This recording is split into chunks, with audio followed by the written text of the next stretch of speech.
like to get messy when you out with your friends. I'm not scared to say that I'm insecure, but you're too scared to say that you want more. Girl, don't call my phone up, I know where you been. You like to get messy when you out with your friends. I'm not scared to say that I'm insecure, but you're too scared to say that you want more. You don't gotta tell me I'm the truth, I already knew. Pull up in a Bentley coupe, finna cop it too. You don't gotta tell me I'm the truth, I already knew. Pull up in a Bentley coupe, finna cop it too. You don't gotta tell me I'm the truth, I already knew. Pull up in a Bentley coupe, finna cop it too.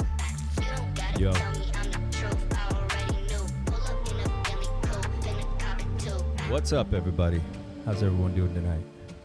Smash the like button.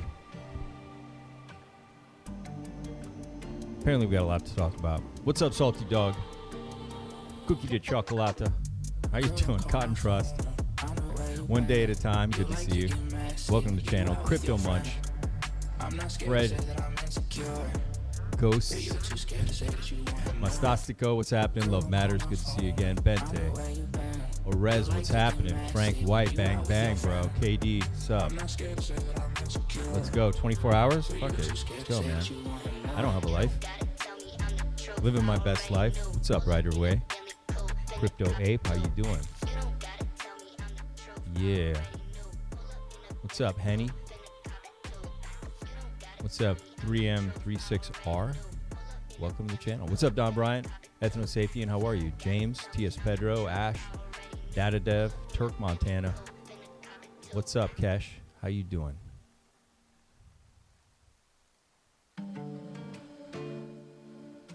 That up again a little bit. What's up, Dr. Tory Law? It's been a second. William Dugan, my brother. How you doing? What's up, Henny? Yoden, RBTC, Bald Biker, Hex Wizard. What's happening, man? Crypto and Coffee. What is up? And Van. Good to see everybody. Everybody out there, smash the like button. Subscribe to the channel. You know what to do. So, let's get right to the important stuff, shall we?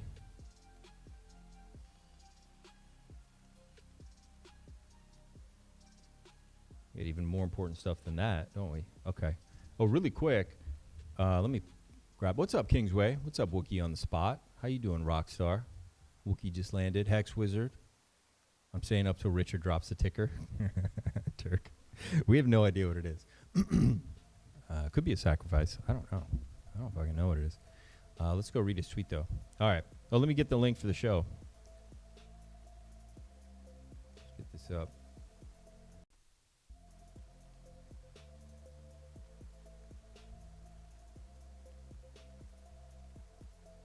Okay. So this is going to go in the Telegram. I'm going to drop it in right now.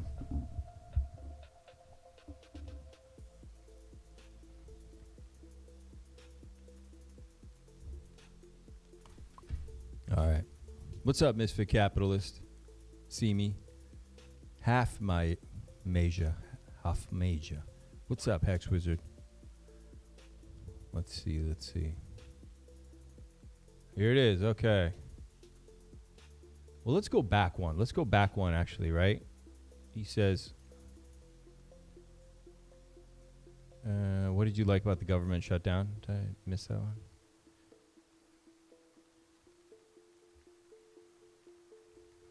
It's an interesting one. Okay. Well, I guess it's this one, right? 138,000 views.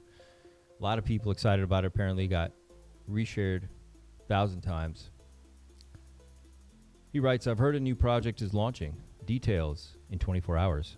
I'm excited. Be ready.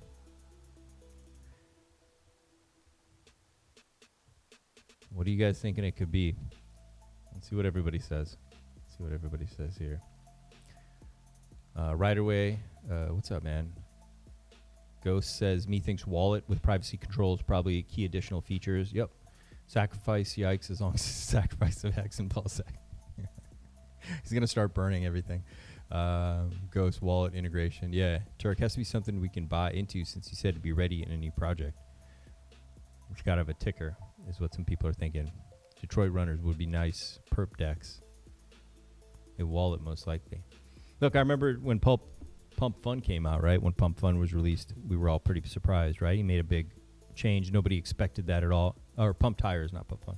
Pump Tires. And it was very cool, right? Pump Tires is awesome. Could it be a perfect change? Yeah, I mean, it could be.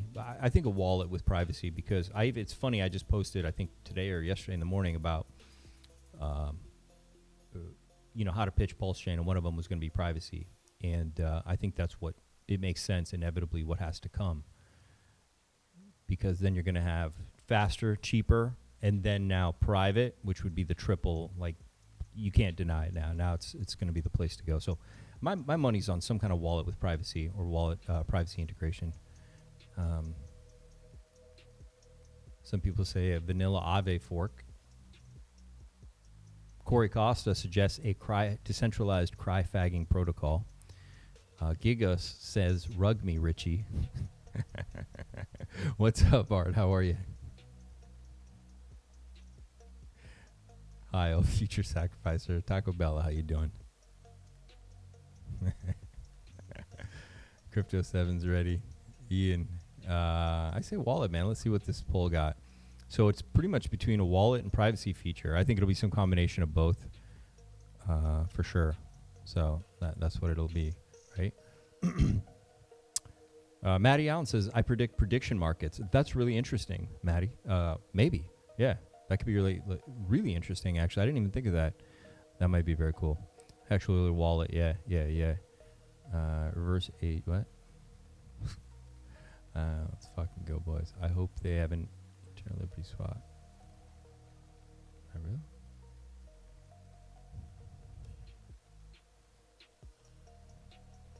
Privacy protocol.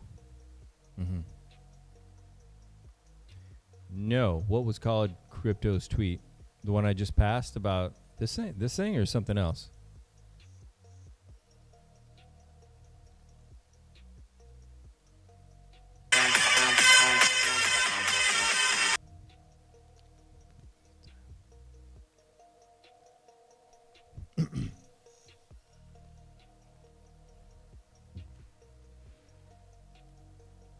Well, it makes sense in central exchange or stablecoin, potentially, if the Interpol stuff's gone.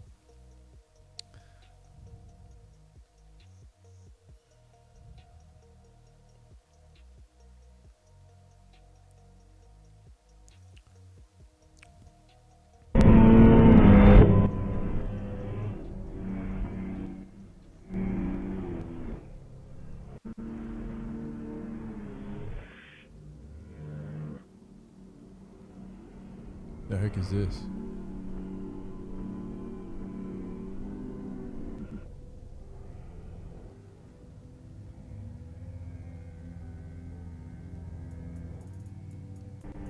This thing?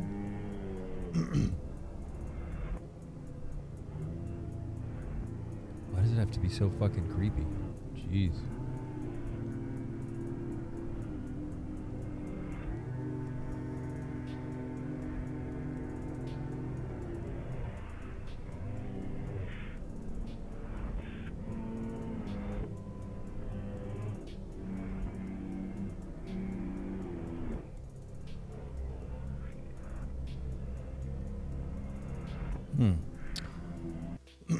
That's interesting. Pulse Chain's own centralized exchange. Aave fork. Yeah. Yeah, any of these are great. I mean, any of these, sure. Definitely. What's up, world? Hello, self-pressure. Everybody smash the like button. Wherever you are, I don't care. Just smash it. We're doing we're doing after hours again. We're back to after hours. What's up, Ink Maxi? Yeah, doing good. Trying to deal with this lack of sunlight in the winter and now staying up late again. It's going to take its toll. I'll be back to wearing sunglasses soon. As we wait. RH, listen to me. New wallet privacy. Yeah. Who knows, though? Who knows? But yeah, wallet and privacy makes a lot of sense, but Pulse Chain prediction markets. I mean, it's interesting, but maybe later. I don't know if it's a priority. I don't think it doesn't sweeten the deal for Pulse Chain. He's got to focus on the things that really sweeten the deal, and make it extraordinarily effective at being an escape. Not escape, but a really solid place to move capital. He's got to make it hard to say no to Pulse Chain. You got to make it very difficult for anybody to look at it and say no. You want to make it very easy for somebody to go, yeah, I'll take a chance on that. I'll put a little bit of capital there because it has this feature and that feature, and now I get there's some privacy there. At least it's more private than my alternative. And these are all things that sweeten the deal.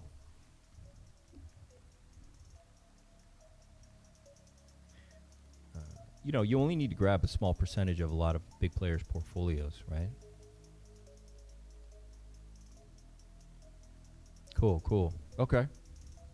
RH was saying that stablecoin issuer were making the most money in that one tweet, so maybe he's launching his own. Yeah, so somebody else said something too. They're like, he could be launching a stablecoin or something like that. I don't think he is going to launch a stable. And we've talked about this before in regards to another famous stablecoin and why it makes sense to get a community to do it and or a clandestine way to do it. But I do think more stablecoins could be coming. About wallet watchers. Pups. He will never launch a stable. Yeah, you'd be retarded.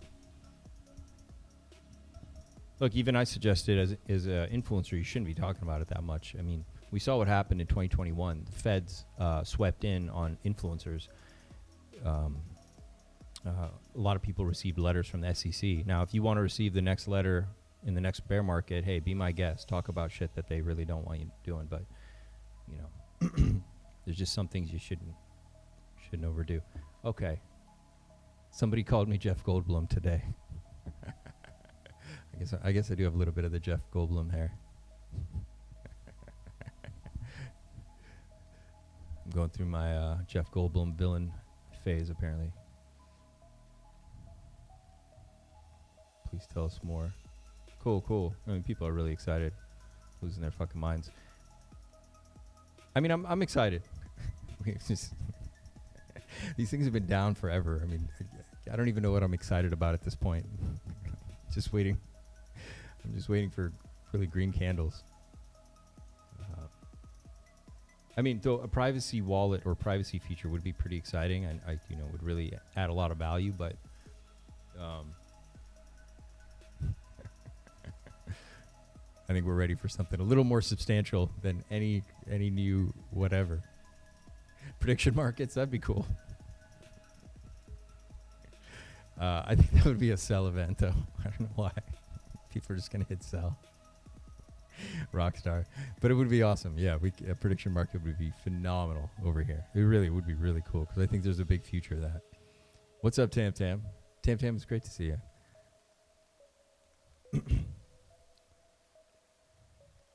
Let's see. What else is he saying? Anything? He's not going to say anything. Well, he released his tweet, what is it, 3 hours ago? So I don't know where he is in the world. Does he tweet around the same time every day? Because then we can expect that we're going to find out tomorrow afternoon what it is. Is there a timestamp for these?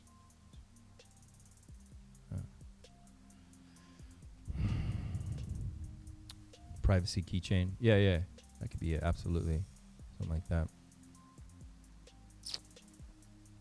Now, he put this Wallet Watchers one up, and I don't know why he was like...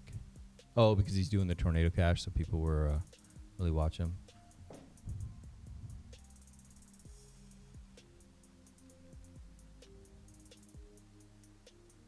ETH 100 pool at all-time highs. Let's pump it.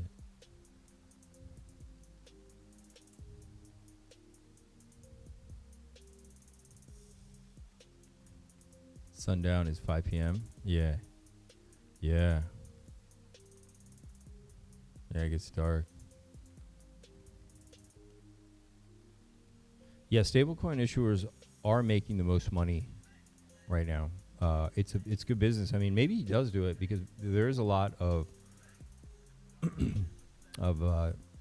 a looseness in the loosening of the regulation, what Trump administration then brought, which is great, right? But inevitably they're going to want a piece of that action or want to make their way in, But I don't know. Maybe he's looked into it. Maybe it is fine to do. Maybe he's in a place where he's untouchable right now. Gonna be epic. Ink is pumping. Howdy. Let's go look at Ink.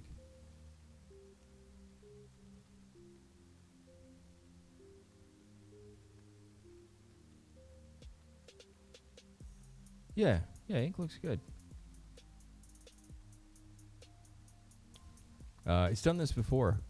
You can see it did it here. We came out of this range. Maybe I can give this range a little bit more. No, I kind of like where I had it. I mean, I could say that it's probably technically in resistance.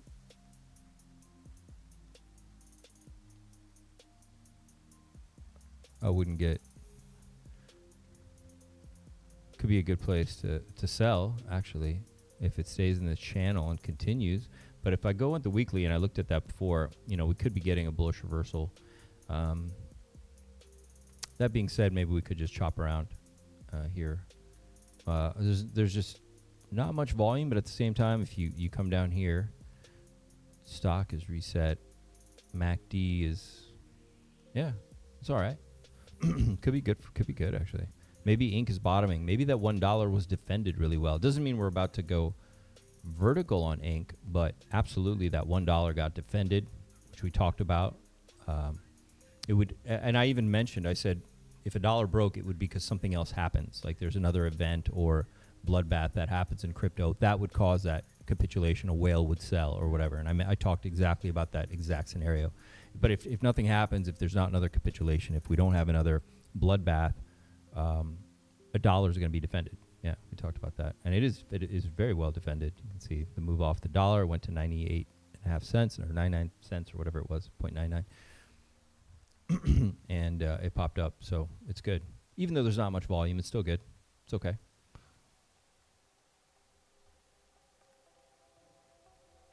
We can go down to like 4 hour. Let's see what's going on over here. Let's go down to the 1 hour.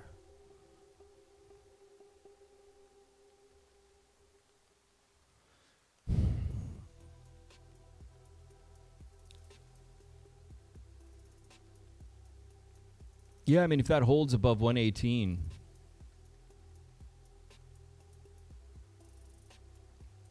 we're good. How about Dash? What's Dash? I don't even know. What is that? What's up, buddy? What's up, Rockstar? Making him follow him on Twitter and tweet like, you got it. I said, I don't know, maybe. What? Don. Bangkok Don. What's up, Don? It's 4 a.m. here in Bangkok, so I don't think he'd be here. Yeah, I don't see him in like, I think he likes orderly places because he did pick some very orderly countries. And he doesn't, he had an experience in Latin America, kind of similar to my experience as well. And it doesn't sound like from what he talked about in the past, he would go back to somewhere like that, or maybe even he wouldn't even go to Asia. But sometimes those are the best places because of that messiness. But at the same time, sometimes you just like stability and order and organization. Interesting time, new project, nothing much happening there. I made it. So when we run it up the sack pool, we'll move. I'm not sure what that means. What did I miss here? Let's go look at, really quick, we'll look at Pulse and we'll go look at, yeah, Pulse just hanging out, holding up strong. We looked at this before. $237 million market cap, 0.403. Hanging on, support, definitely showing some weakness. Really, if nothing happens soon, it's going to break through that. So we need to be aware. Otherwise, yeah, hopefully this holds. Hopefully it holds and we get something. This blue line is the vertical line I've had since forever, right around Thanksgiving, November 25th. Maybe I arbitrarily picked that a long time ago, but we're leading up to it and we haven't moved yet. So maybe I wonder if that holiday is the time. I still think that we're having a bull run into the holidays. Now, this is an interesting thing that happened. Let me go back to Twitter and then we'll go look at BTC and ETH.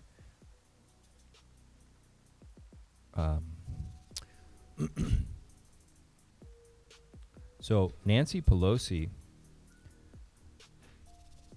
who comes from a mafia family, okay, and I can kind of openly say that, I'm not like being bad about her. She comes from a mafia family, okay? That's a fact. That's not even a thing. She is the best trader in the world. She beats out every hedge fund every year.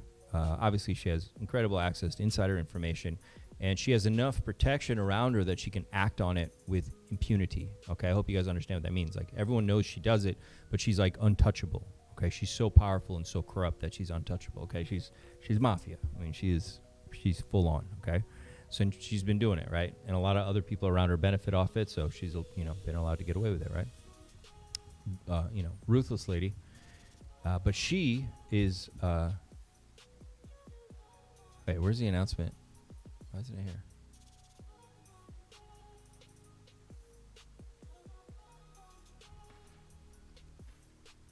Saw a bunch of stuff on it. I don't understand what's fucking. Twitter, come on, news. Give me goddamn news. What's going on? Okay, so what happened is she announced her retirement, okay? And Trump made a little speech about it. I'll play it for you guys. It's really interesting, okay? I was listening to it earlier.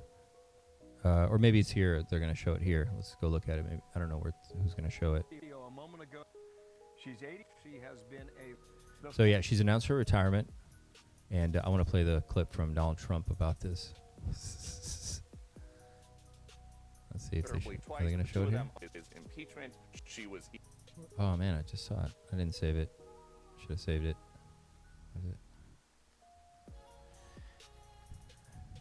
Oh, is this it? Okay, this is great. Listen to this. I think she's an evil woman. I'm glad she's retiring. I think she did the country a great service by retiring. I think she was a tremendous liability for the country. And on Dick Cheney. I thought she was an evil woman who did a poor job, who cost the country a lot in damages and in reputation. I thought she was terrible. Thank you very much. Thank you, everybody. Thank you, press. About Nancy Pelosi. Right. So when someone like that, for me, it's not a good sign. It's absolutely a top signal. So the top is very close. If it's not already in, it's very, very, very close. Okay. A person like this is leaving before the scene of the crime. Okay. She doesn't want to be there when what's about to happen happens. That to me is just obvious. All right. And I hope that makes sense. I hope I don't need to explain that in detail, what I'm trying to say. But her retirement is something you'll look back in history and they'll probably look at charts and go, Nancy Pelosi retired here. And it'll be like the top. Like, that's how these things always play out. Like, she knows what's coming. Trump banned government trading again. Yeah, it could. That's still not a good sign at all. I mean, it's good in the long run, but it's not good. Bro, she's like 100 years old. Yeah. Well, she serves a lot of people, right? It's not just her. She helps a lot of other people get rich. Very, very extraordinarily corrupt government in the United States. Extraordinarily corrupt. Somebody said, you want to do a sacrifice. You have like $5. Dick Cheney checked out too. Okay, yeah. So these people are all leaving before the bill comes due, and the bill is coming very soon. That's pretty much what I'm saying. So they're leaving the party early. Okay. About $5. Since everyone's rich and has money to sacrifice. Yeah, nobody has money to sacrifice. Yeah, look, people have been destroyed who came to Pulse Chain. Most people completely destroyed. I know a lot of people, and I get a lot of messages from a lot of hardworking people. And it's not necessarily, Richard Hart's fault necessarily per se, but yeah, I mean, absolute lives have been destroyed. Because if you're in crypto the length of time that most of these people have been in this ecosystem, you should have been made tremendous gains by now. Because usually if you stick out crypto 4 or 5 years, you can do extraordinarily well. So yeah, I hope it's not a sacrifice. I doubt it is. That'd be quite.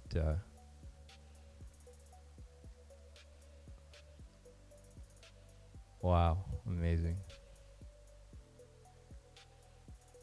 People really love her. People really love her. Like, I know people that are like, oh, I love Nancy Pelosi. I love her. Like, she is endearing to a lot of people. It's really fascinating.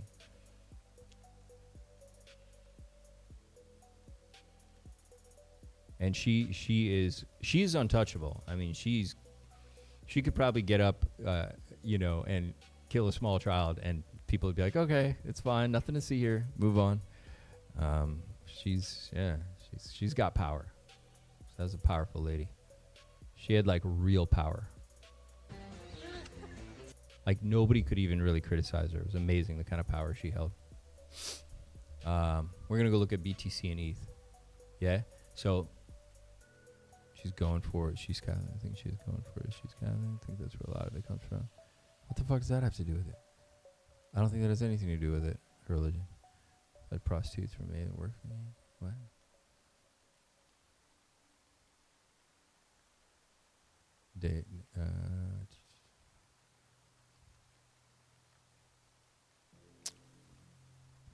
All right. Let's go look at back to the chart. Let's look at BTC. What's going on? What the fuck? Okay.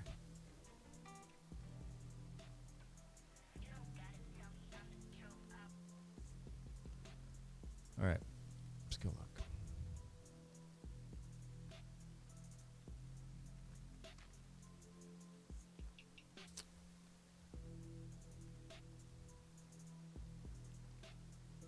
Is it early for you guys? Where's everybody at in the world?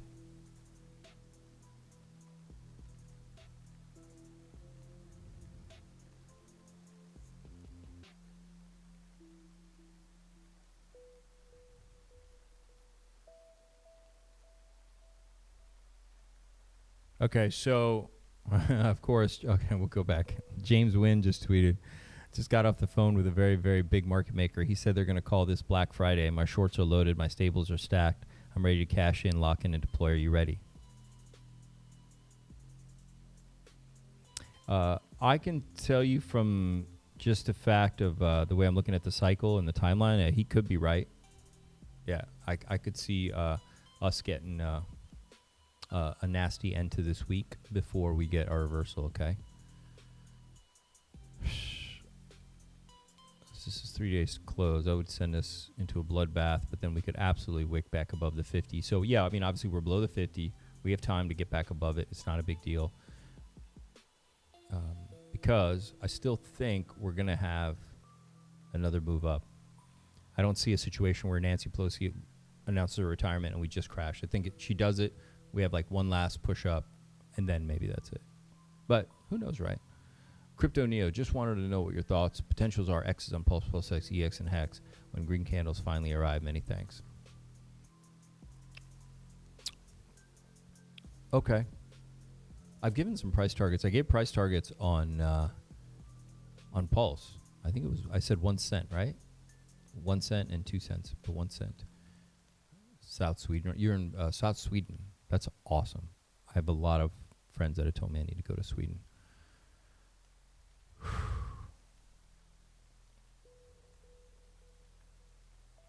So if we come back over here to BTC, you can see this is the chart, the channel we've been in since 2022. It's pretty much unbroken until now.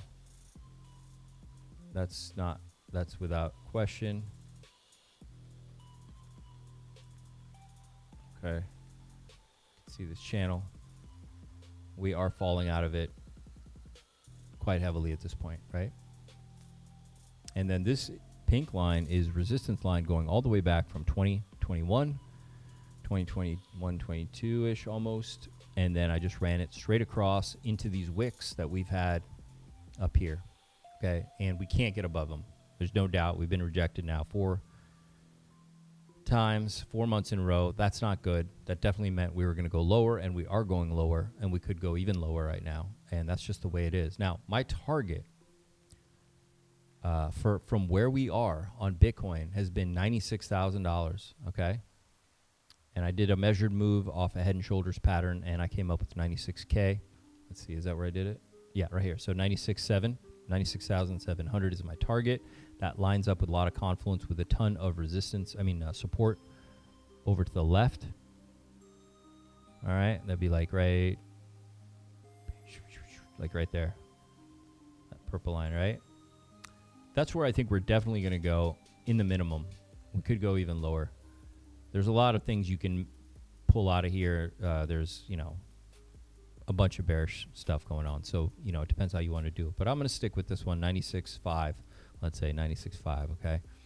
I also think there's a lot of support right around in this area, 95, 96, okay? But we could go lower, absolutely. And then I'm going to bring you back over here to why I think we still have upside here is if we come down and we hit like 96, 95-ish, yeah, there's a ton of support there. We could go as low as...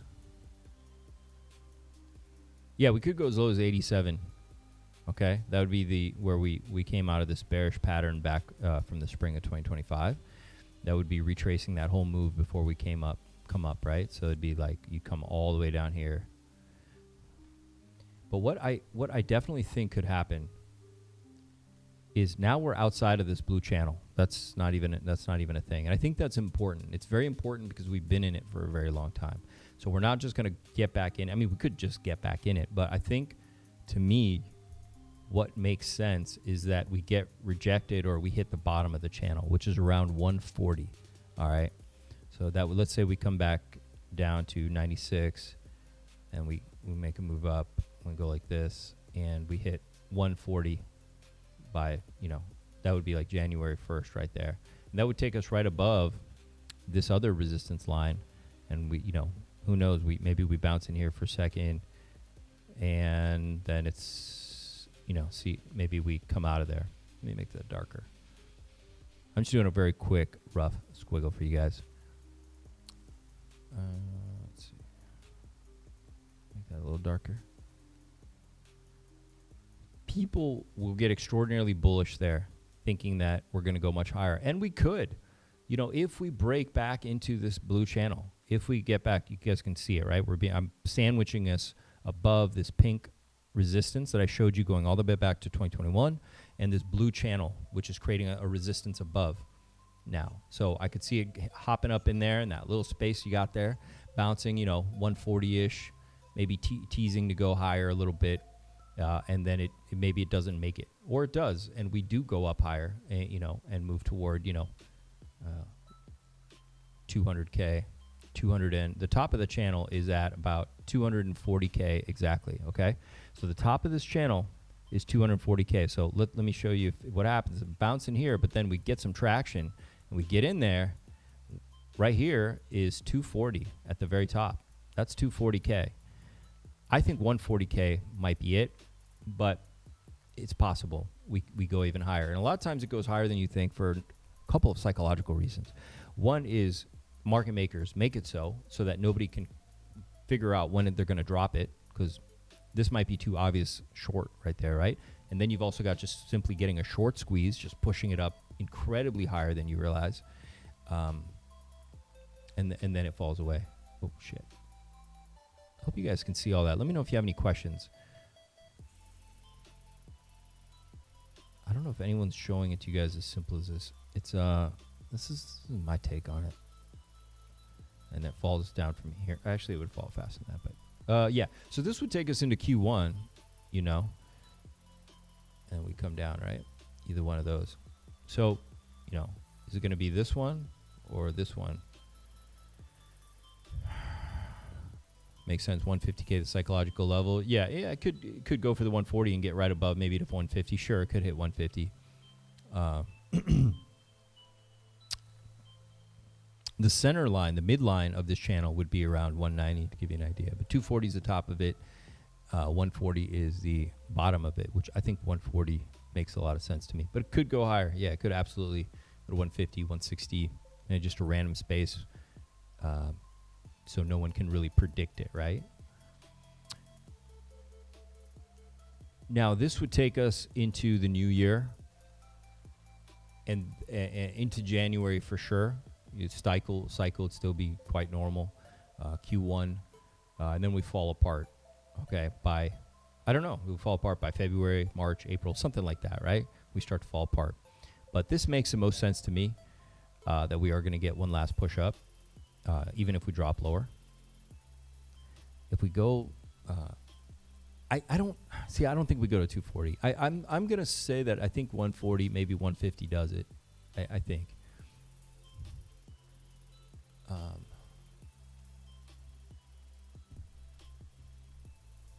Where do you price it? Would this repeat? Then price likely to see a price around 173. The 1618 from, yeah, if you run fibs.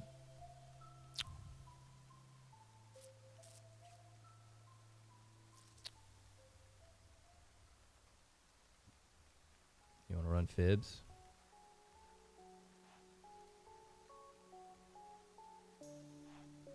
That 1618 there was about 52,000.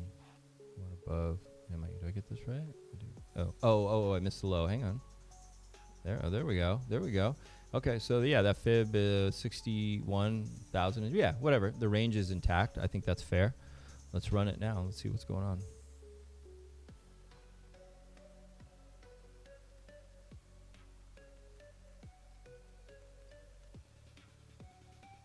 Yeah, that's closer to my first target I had before, which was around 160. So 170 is the 1618 fib.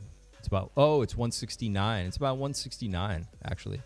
I mean, it's give or take, right? I'm kind of drawing the fib very quick. I'm sure if you get down there more accurately, you'll get a more accurate number. But I think just for all intents and purposes here, I'm going to make this stuff lighter so we can see.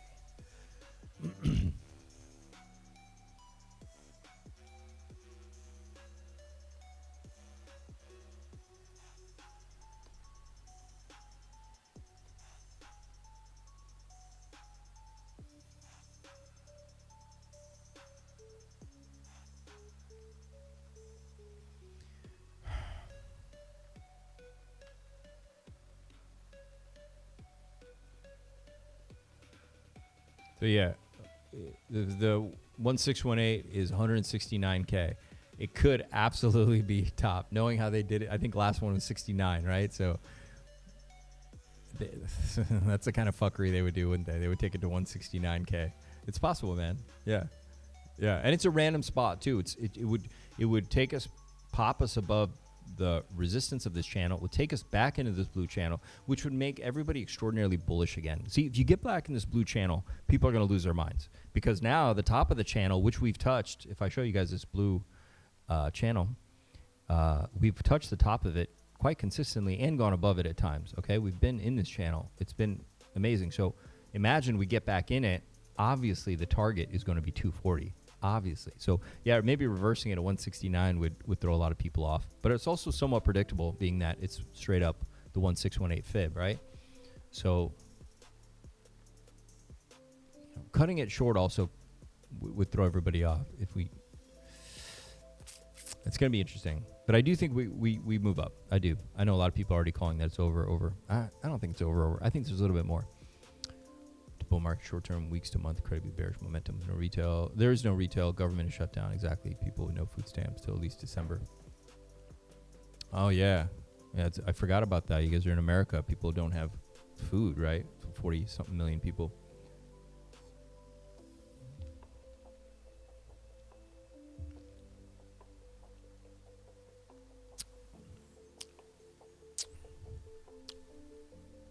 This isn't an easy cycle. It's not so easy to just say that it did this last cycle, or in 2017 it's going to do this again. You had a high before the halving. All bets are off, man. Anything is possible. These guys are using a combination of AI and pretty hardcore psychology to win, extract capital from the market, and damage crypto and damage you guys. They're on full attack. This isn't just them trying to extract capital. They want to hurt you. They want to hurt the market, they want to hurt crypto, and they want to hurt you, retail. And one of my mentors, we went over this like 2022. He's like, they're going to try to hurt retail. They're going to destroy altcoins. He told me, he's like, they're going to suppress ETH. And but his top call for BTC was like much lower. So, nobody's perfect. But he was very right about so many things. This is the worst kind of manipulation. Hey, it's institutional manipulation, man. It's a real thing. This is how it works. And a lot of people in crypto weren't ready for it because you guys had very consistent cycles where you guys made money, and a lot of people weren't ready for getting curveballs. They're just not used to it, you know.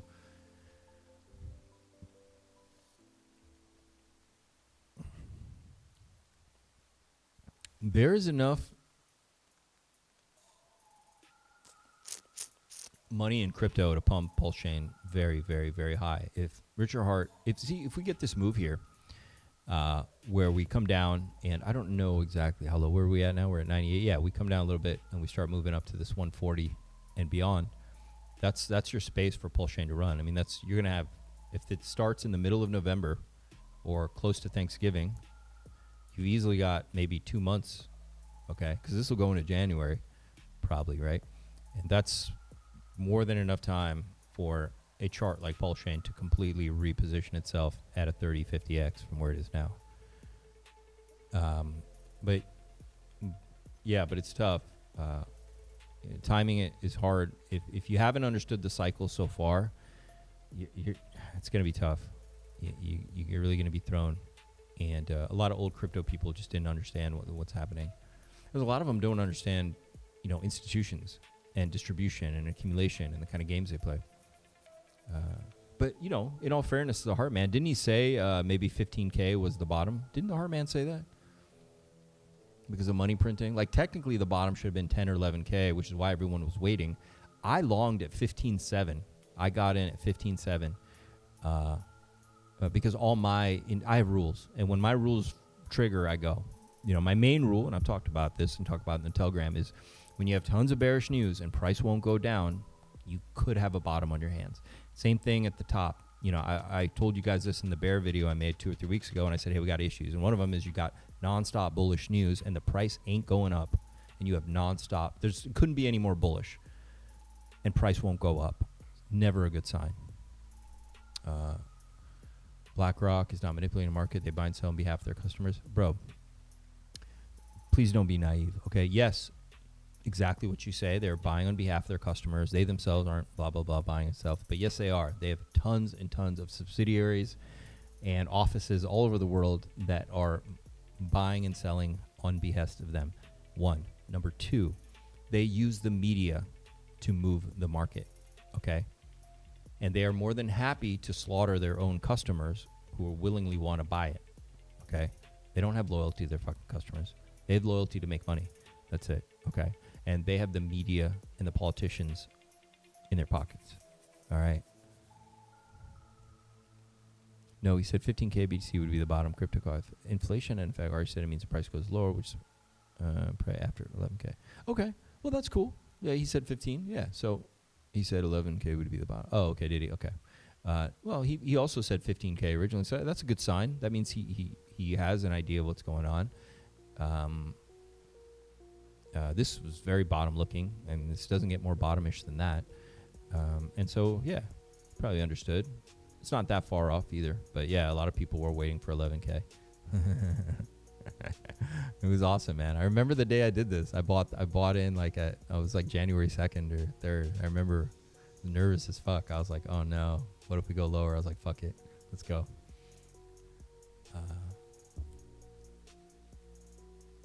Bloomberg analyst calling for Bitcoin crash 56K. Okay, this is a good sign. So I think we'll get some kind of move down, but it won't be that bad. It'll be like 96K. Maybe we go to 92K, or what did I say? I said 87K, right? Everyone now waiting for 56K, and we reverse and we move up to 140. Yeah, I like this, Super Snake. This is a good sign, and this is exactly what I'm talking about. The manipulation, like BlackRock controls these media cycles. Okay, so they make sure that they're like, okay, good. Their teams already know all around the world that they're going to buy at 86 or 92 or all the ranges that they have set. They don't just buy. They don't YOLO in fucking one range, by the way. They DCA in like a certain area, and then they'll pump into the media that we're going down to, this support. What do you say, 57K? So that'd be the lowest point of the support down here from summer of 2024. Okay, yeah, I mean it's possible, but retail will be waiting for that while they're already buying, in the 80s or 90s if we go that low, right? In the 80s, and then they'll whip the market back around and go long. by releasing some other news or whatever, right? But I also want to say that we could have topped. We don't have to go back up again. You should just know that even though I may be biased and think that we're going to go up again into the holidays, we don't have to. And I want to be clear with you guys that we're in an extraordinarily irrational part of the market. Look at the equity markets. Look at earnings. We're trading at incredible multiples that would never be able to like make any sense at all whatsoever. Nothing makes any sense right now, right? So at this phase, all bets are off, man. That's just my opinion. You got to make decisions for you, okay? You get it, right? I don't know that we're going up again. I don't know that. But that's my bias, okay? But you need to decide for you. And Turk, and yeah, and if we do get some bullish sentiment again, which is what I think is going to happen into the holidays, but it's not guaranteed. That would be when Richard Hart would have to move. Yeah. But it would be epic because that's probably when ETH is going to make a big move too. But he's not going to have time to like wait for ETH to top out and rotate and all that. I don't think they're not. No, I don't think that's even possible. The way this cycle is moving. But I hope I'm not being too stingy or bearish about that. Like I think that it'd have to move together, and you'd have to accept your position. That's why how you position matters a lot, like your entry, right? You guys have to understand, I covered this yesterday. We're going to look at ETH right now, right? So 3,300. The institutions bought in between 2,000 and 1,400. Okay. They're doing great. Yeah, I mean, if this goes to 10K, phenomenal. But, goes to 5, 6K, that's great too. But it could even just go back up to where at 4,800. It doesn't even have to make technically a new all-time high. And institutions are going to do really well, right? Because they're buying at 1,400. But if you bought up here at 4,000 or whatever it is, like, yeah, it's tough. It's tough. It's hard to say when ETH is going to run too. And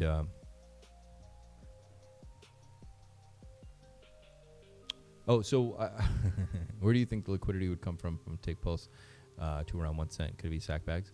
It would be a combination of things in sack bag, but it would be that catalysts are happening in other parts of the market, creating a scenario where Pulse Chain becomes one of the most desirable places to move capital to. Okay, that's a big part of it. Okay, it has to become an extraordinarily desirable place for people to want to move capital to. Okay, that would take it to a penny. There's definitely enough capital to move it there. All right. Bulls are climbing the wall of worry.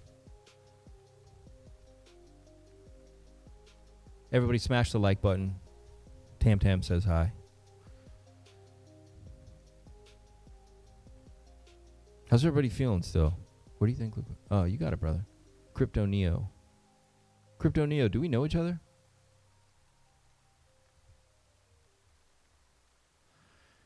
Man, let's see what's going on. You guys want to see, what do we got here? Okay, so let's go to the monthly here on ETH. Okay. So ETH is at 33.16. Okay. And once again, I hope we get bullish into the holidays and ETH whips and goes up. That would be nice. But I just want you to also understand that the institutions have made their money on ETH. They don't need it to go back to 7K to make money. And I hope you guys understand that they have made their money on it. This is an incredible move from 1,400 to 40. What did it hit again? 4,800. That's an incredible move for an institution. It's like 3.5x, man. And I know these guys sat on the floors with these these hedge fund guys. They know how to. They're amazing at what they do. We're gonna look at this monthly.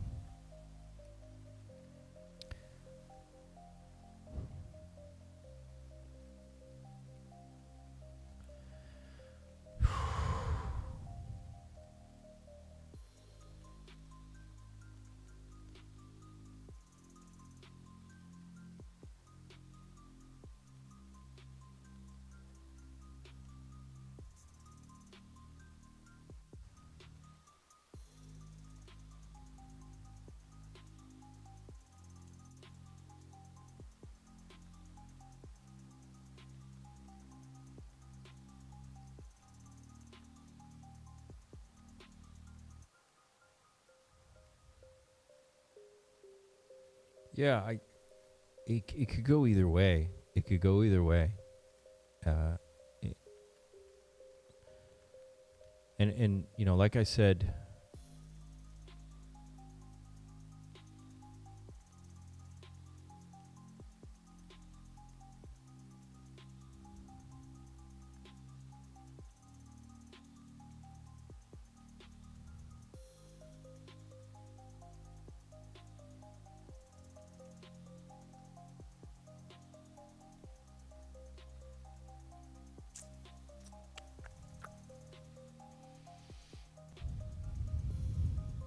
Mexican Lost in Asia. I have no idea.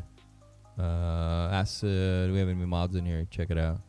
Biggest video games launch delayed till November now next year. I don't know anything about video games, man.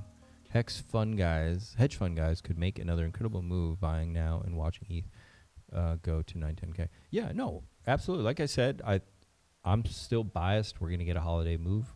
And who knows where they take ETH? Yeah, I mean, they could take ETH to some really juicy places. You know, I mean, it bounced really nicely at 3,050, and we're at 3,300. We could get another leg down, and if we hold it at 3,000, I mean, that's amazing. But I think I've said before that we could drop all the way down to 2,500 on ETH and still be okay to go. We could still be okay. We could hit 2,600, 2,800, 25, and we're ready to move up. And that could happen with an asset like ETH. Like, that would be very juicy too, right? We get this pull down.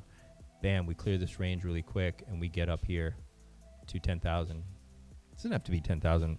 I don't know. It could be 6,000, 7, 9, or 10. I think I had some fibs there before. I don't remember.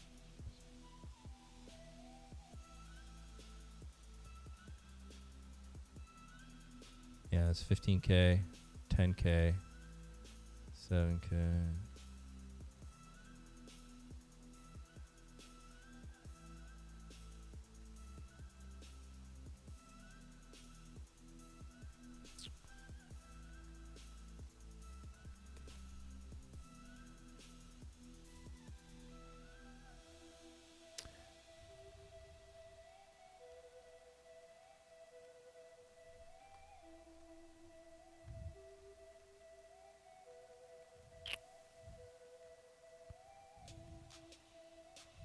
I'm following you on YouTube. No, I haven't officially met. Thanks for your insight. You got it, brother. Cool, man. Appreciate it. Everybody smash the like button out there. Wherever you are in the world, we love you. Peace and blessings upon you. Smash the like button. Remember the... let's see what these guys are talking about. We'll come back. Let's do it here. That at St. Wolf Vision is a Telegram, but more importantly, big alpha drops are going to be on Instagram, which is Mr. St. Wolf. So go to Mr. St. Wolf and just follow me over there, because any piece of alpha that's really valuable, I'm going to story it there and then later put it in the Telegram. Okay? That way people who really pay attention are going to get it first. And it's just simple. I think that's fair. So I'll put it in the chat.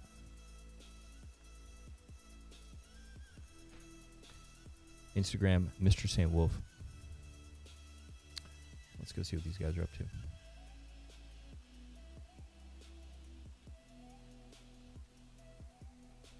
That's most likely. Instagram, Mr. St. Wolf. That was my initial thought right when he tweeted. I replied to him and quote tweeted, just put whole change privacy protocol.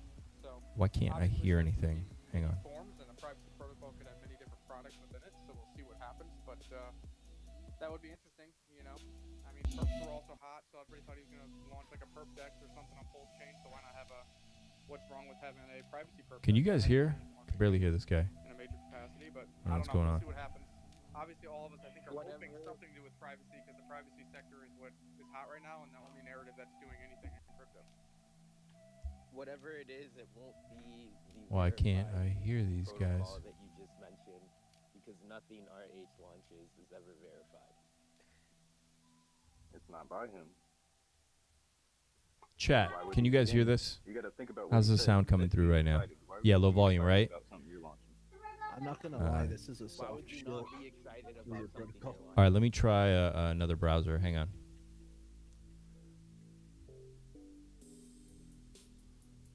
Can't hear shit.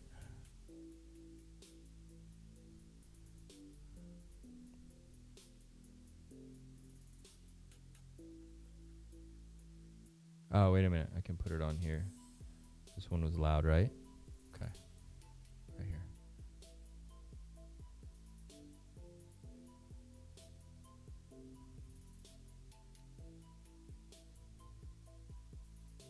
Ready? Fingers crossed. GTA character from Miami. 100%. Hey, bro, that is hilarious. How could man just go put me in the game? Why is there no volume?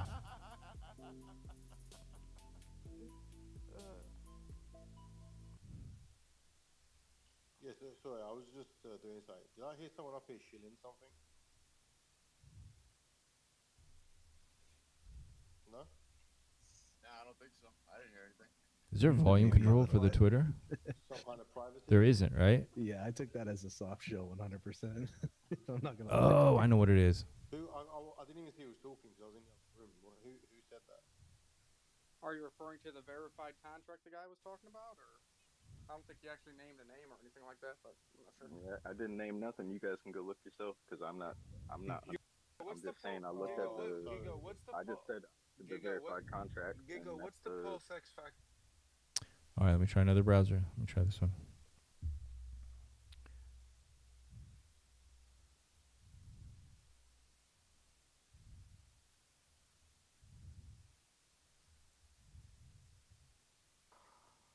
Sorry, my kids all just got home from school, Nice, so it's okay. pretty loud You in guys hear here. that, right? I'll look. So go on my Block Explorer verified, and then you go for the one that says the Pulse X Factory.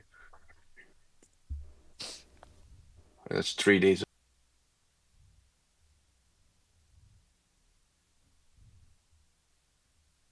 Oh, let's see if it works now. Let me do the restart. Yeah, that was better, right? Okay, let me try this one again. Token Factory. No, this one's fucked up. That's weird. But what is this? That makes no sense. I don't understand how that works. Okay, whatever. It's life. We deal with it. We move on. Okay. So I'm going to come back to here. Turn this on. Back here. Join here. I don't know. I just think the way that he worded everything, that's not him saying that it's his.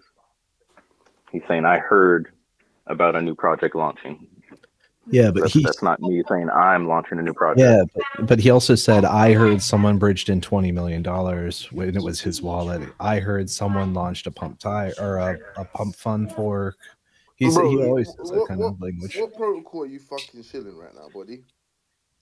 I'm not showing anything. It's not mine. If you guys want to go look, there's only a few verified contracts. You can just go to the scanner. You can go look. Verified contracts. There's only, go down one page. You're going to see it.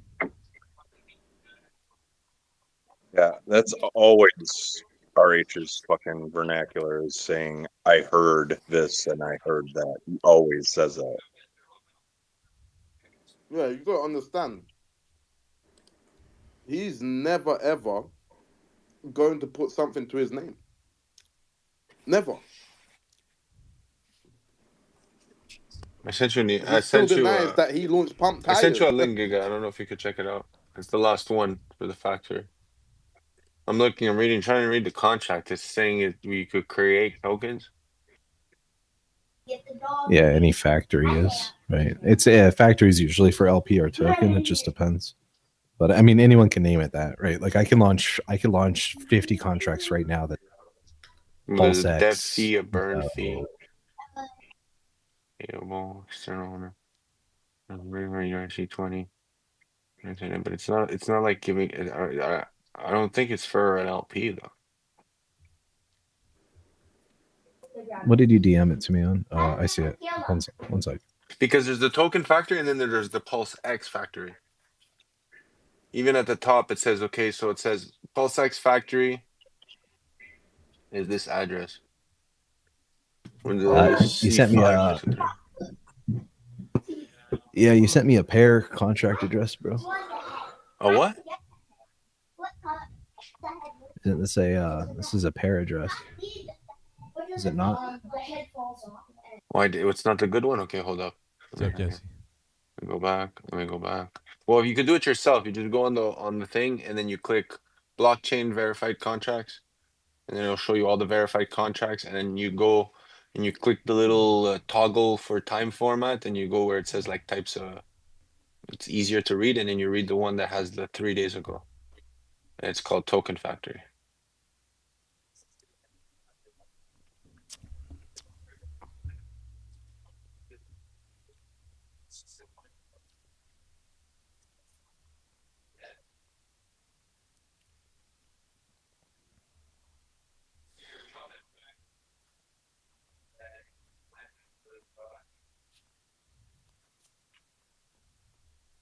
Well, this is just Boys, my. I've had an idea. Cabal meeting. I'm sorry? And then 4 weeks ago, or is this just because it's on my contract? Is this because that's when we verified it on my thing?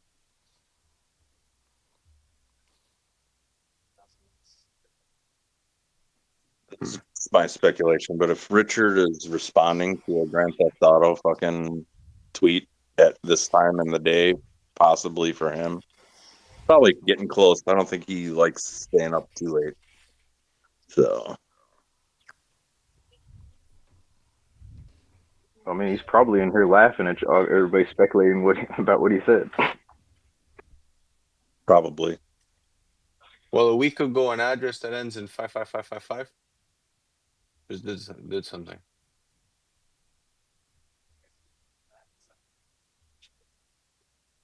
That's dope. I don't know. I do know when I threw that contract into Grok, it did say that it does do the same thing that Pump Tires does and burns fees. So I mean, smash the like button, everybody. Remember, that could Mr. be Sam like Wolf on something Instagram. that is you got to have that for him to even like mention you. You know what I'm saying? But it could be something that he made. Who knows? You know, nobody knows. We'll figure it out in 24 hours, I guess.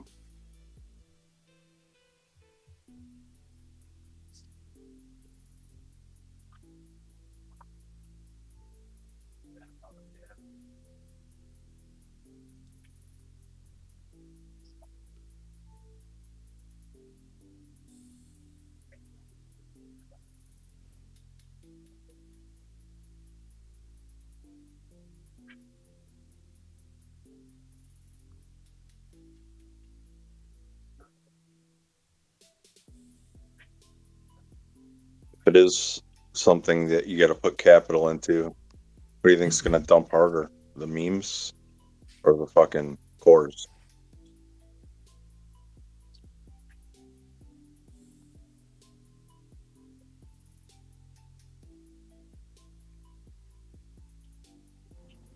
Might be a project on top of PTGCs. The only coin pumping. Sheesh.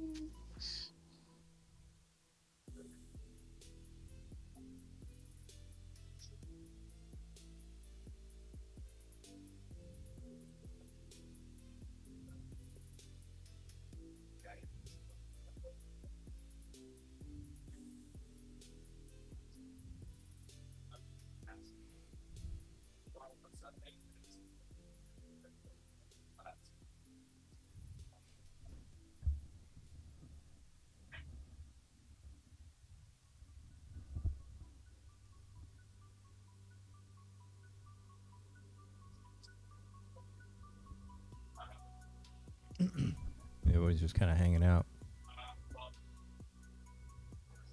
I don't know. I don't think it's a wallet though, because I know, like y'all were saying, he says like his terminology, like say I heard, or, whatever. But like he's clearly stated that he's looking to pay people to make a wallet. So if he was gonna have launch a wallet, I think he would just say it.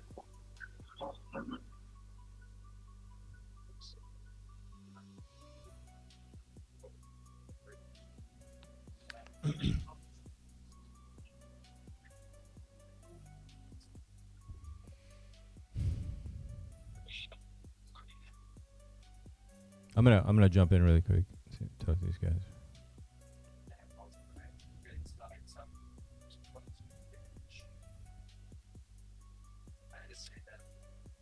I don't know. Looking at Jack Levin's timeline, It looks a little sus to me.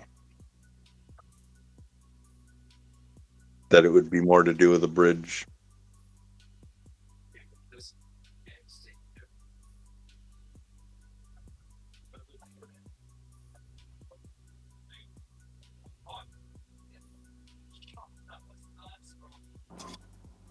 Yo, only because nobody's not saying anything. Yo, Famous, you there? Yeah, I'm here. What's up? Yo, when you were in Andy Lynn's face today, and you were talking about when he was talking about how to like clean up like meme like launch pads on meme coins, like on certain chains. Were you serious about like trying to like further brainstorm about? Definitely take that opportunity. But if Yeah, not, no. no. I was just like thinking I never got a chance to get up in that space to like say it when that topic was up. But it's almost like if you were able to, you know how like when Elon took over X and it was just like all just free, like and on like regular accounts, That and that then that like idea is pretty smart, to be honest with you. But it is what it is. I don't know. all right. No, I was just gonna say, I yeah, yeah, it's a fucking good idea though. I was thinking so too as it was going on. That's why I just whatever. It's much later in the Like day. if It's he cool. if he really really wanted to, he would have said, "Yo, let's make it happen." Then I would have stopped everything and made that happen. But the fact that he's not really giving a shit, I'll continue what I'm doing because what I'm doing is more important. To be honest with you. No, for real. I just didn't know which direction. Like if you were No, if DMing. it ever does, I'll let you guys Yeah. know for sure. Yeah, for Yeah, sure. I just have like I had a couple good ideas on that. Because I was saying it's not even for, if you make a coin off it or something like that, whatever. But like it was just trying to like make space, make the whole crypto space better. So, anyway, all right, never mind. No, but it's good. Thanks for knowing. Whenever the time comes, we'll definitely have the discussion. But for now, I guess it was just in the moment, But I could have definitely helped him if he was serious about it. But it is what it is. Yeah, and I'll leave it at that. Just because you sounded pretty optimistic about it in the time. Well, That's yeah, why. bro. If this Yeah. guy has contacts where people will just buy it out for the idea, yeah, let's go. I'll have it made in a month. Word. All right, no You doubt. know what I mean? You know what I mean? If that's how he's going to go about it, and then yeah, I'll have it made in a month. If you have people that will buy it off of it. All right.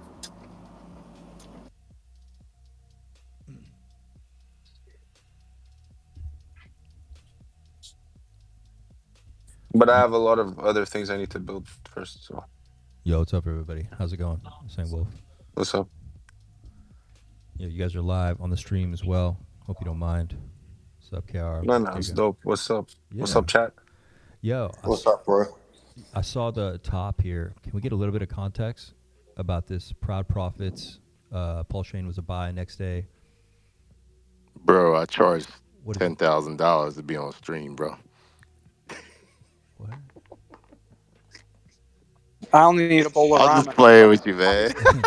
What's up, Beavis? What's up, man? What's that mean? What's that mean at the top? Tell us.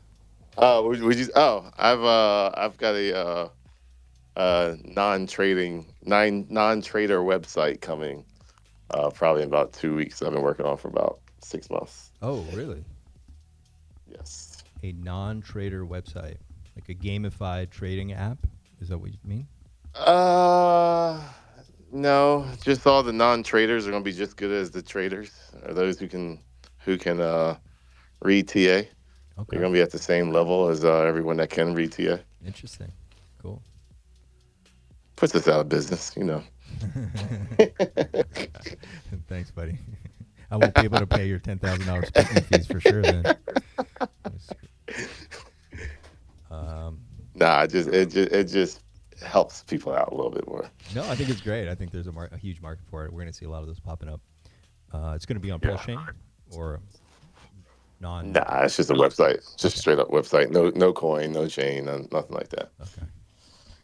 Cool. But I've been testing it out, and 2 days ago, with my subscriber call, I guess if you count today, I said that Pulse Chain was a buy, and I've been saying all along that I don't care unless Pulse Chain gets above 4 zeros and a 6, unless the signal gives me the signal, and it gave me the signal, And then I said that PTGC will follow right behind it if that signal verifies, and you're getting the pump and pulse chain, so it verified everything, and on average 3 months, the signal basically says they'll last for, if not longer. And it fired off yesterday. So then the next day comes, and Richard Hart gives an announcement. So it's not saying it knows how to time announcements. It's just, if a market maker times it up with something like that, and then it gives the signal off, it just kind of verifies everybody that it works. So, things were gloom and doom when I made that announcement. So there's no front running, no knowing information. It's just straight up TA and mathematics. And it fired off. I said it live on the subscriber call right in the beginning. And now everyone's seeing that it works. Nice, man. Nice. Congrats on that. That's cool. So you're pretty confident we're going into a little bit of Q1 then? Confident? No. At the end of the day, I'm just going off of history. I'm going off of everything that I see in the markets from the history and what I see here. Yeah. I've been saying for a long time that Q4 you're gonna have a decision to make, whether you're the guy that's all about the 4-year cycle, or you're not. Like, everyone's gonna have a decision to make, and you're either going to be on the right side of history or the wrong side of history, or you're going to be a genius if you're right or a genius if you're wrong. So you're going to be one of the three parties of doing that. And I think it is going to put every single person on an island, and you just kind of make a decision. But that's what crypto does to you best. Like, at the end of the day, we're going to be on an island, and you're going to have to make a decision. Yeah, 100%. 100%. So we're on that island now for Bitcoin alone. But if it goes up, you're going to have the people saying, "Oh, this is it. This is the blow off top," and then you're going to have the people saying, "If we're still going to be an extended cycle, even if we have a blow off top." Yeah, So someone's going to be right, someone's going to be wrong. Yeah. Or you can just hold forever, and if you got longer than the outlook of, over the next 12 months, then you'll be fine. So it all depends on. Everyone wants to call the top and call the bottom, and no one can really do that with full confidence unless you're the one making the top or the bottom. But I am going to say that even if my even if what I say is correct, I'm kind of going to be like walking on ice. Still, like, is this correct? Because at some point in time, there's going to be even if I'm correct, there's going to be a lower high. Yeah. And that's going to put you on an island, no matter who you are. Because that lower high can keep going and become a higher high, just like it was back in the last bull market. So, like, it's one of those things. And we all know if it goes to a higher high or even a double top, meme coins could just freaking fly. Yeah, yeah. So, or not meme coins, just any altcoins. I'm not just saying meme coin. You can have an altcoin season during a double top for Bitcoin and stuff like that. So, even in the industry that we're in, with just purely mainly being altcoins, you really don't need a Bitcoin all-time high for your altcoin to go to 100x, 1000x. I mean, we've proven that 1,000 times over and over and over again. Yeah. So everyone's going to be on ice on what's going to happen next. It's just personally, I would just like to have everyone to be on, in good, let's say, good gains, where it's a lot less toxic. Everyone's not always going, "Oh, you got all the gains, you're scamming." If everyone's getting the gains, I think everyone's going to, kind of chill out and it'll be a good atmosphere. But I think right now the atmosphere is everybody's just like, screw this or screw you, or you're part of this crew, you're part of that crew. And that's fine too.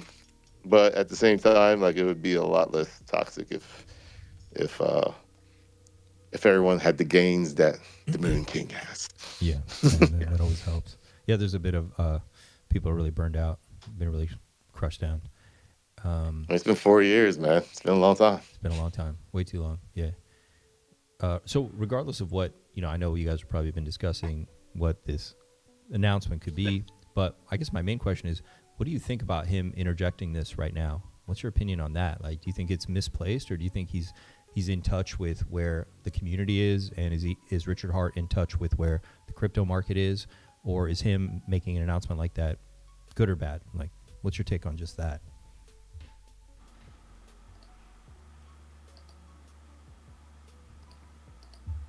KR, you want to say something? I didn't know if KR.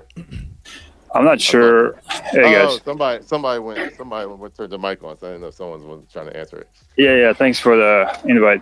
Yeah, my biggest concern isn't necessarily the top or the bottom. It's me actually concerned about the quantum and Bitcoin, and all the quantums and all the other blockchains that are not quantum resistant right now. In 2 years, I think we're gonna get wiped in a big way, and I'm really concerned about that. You're talking about quantum. You do realize that if quantum is a fear, your crypto is not going to be your biggest problem. Exactly. That's my point. It's not a fear.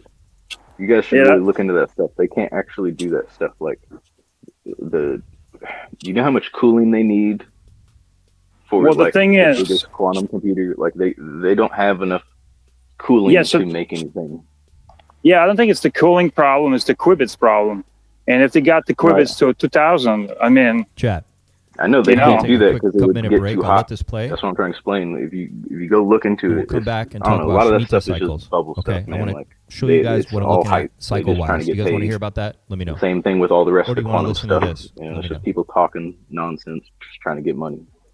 I think it will happen. I do think it will happen. Our government's going to be working on it. And they're definitely working on it. But at the same time, I think we got a couple of bull markets on our hands before some of that comes to fruition. It's kind of like how AI was like 15 years ago. You heard about it, but it really wasn't really into it. And it took 10, 15 years for you to hit you, and it hit everybody like a pile of rocks. I think that's where we're at right now with quantum. We're 15 years ago with AI, longer and it's cycles. not. Okay, I'll show you some cool stuff. We're at the point where everyone's like, nothing's going to come of it. Nothing's ever going to happen with it. We'll tune out of here. And then in about about 10, 15 years, which is like 2 or 3 cycles, then we got to worry about it. But right now, I think it's more fear monger for the time being right now. All right, well, Chad, do you want I can agree with that. 15 years, or do you want to hear something music? 20 years.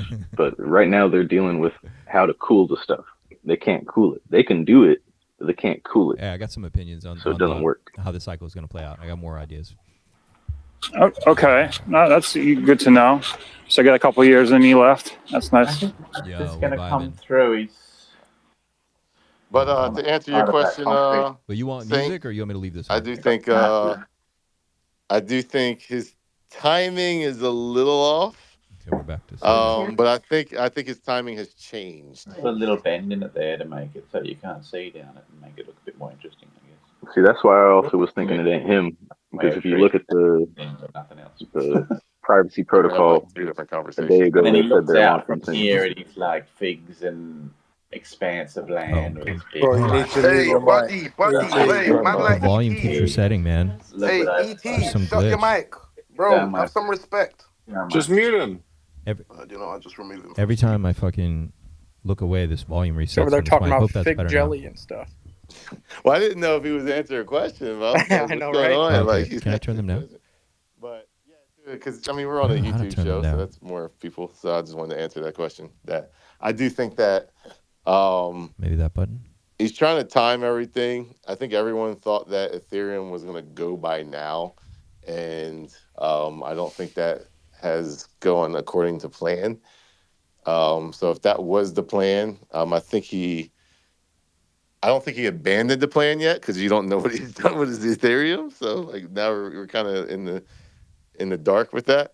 So I don't think the plan is actually fully abandoned, but it's one of those deals where it's like, if it doesn't go according to plan and they're playing and they're BSing, I got to do something, because I do think we're at the part of the road with the community and Pulse Chain in general that is like people are on like like the cliff is at the edge, and you're kind of like half your feet are at the edge, and people are starting to kind of like give in and get a little nervous. And if we go a bull market without something, without people, I won't say necessarily crazy like 1,000, 2,000x, 10,000x. I'm not saying that, but like you got to give people something to like hold on to. And if you don't give them anything to hold on to, you don't give a dog a bone, that dog's going to go somewhere else to find that bone. So I think that's where we're at within the community. I still think people are still going to hold on to bags, but I think if a bear market was declared, I think we would lose a zero very easily on Pulse Chain. So, and I don't think we want that. I mean, have y'all talked about any of this tariff stuff that is possibly going to get overturned? That lower it? Because I know I'm hearing a lot of talk about, if that does get overturned, the entire market is going to go parabolic. Does it sound better? And not just crypto, but like, the auto industry, all this stuff, because, this tariffs getting removed. I can see that happening, and nobody's really talking about it. If a bear market is declared, stuff's going to start rugging. He's got to do it before dumping. Liquidity will be pulled on projects. So I think you got a while before that happens. So is this your first cycle? Well, no, I'm saying it's the courts that are going to overturn Trump. Yep. That's the idea. Wait for the sell-off to complete. Yeah, it's not Trump doing anything. It's the courts will overturn all the tariffs and get rid of most of the big tariffs, basically. They have a problem though. If they don't nullify his tariffs, how are they going to make their paybacks? Is this your first? Because they have to return that money we'll back. Talk about this when we get out of here. I'll tell you what I'm talking Yeah, about. you're gonna be a little bit more.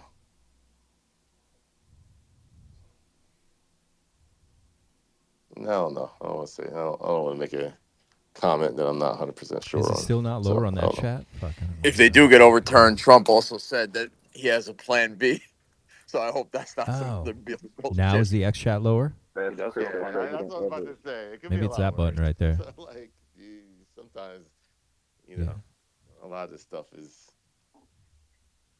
Thank you for having me. I Take just all wanna, this stuff with a grain. Should be much quieter now, I just right? want to say the last thing. I think this is 2017 or 2018 where How about Bitcoin is now? basically about to drop and alt season about to start. That's how it feels like. Check. If you look at like That's better. File and Cool, man. ICP, Okay, I the think way I they're found the behaving, knob. It's very adamant I about think I got it. time. Just very feels Check, the check. same way. I think we're gonna have an alt right. season now.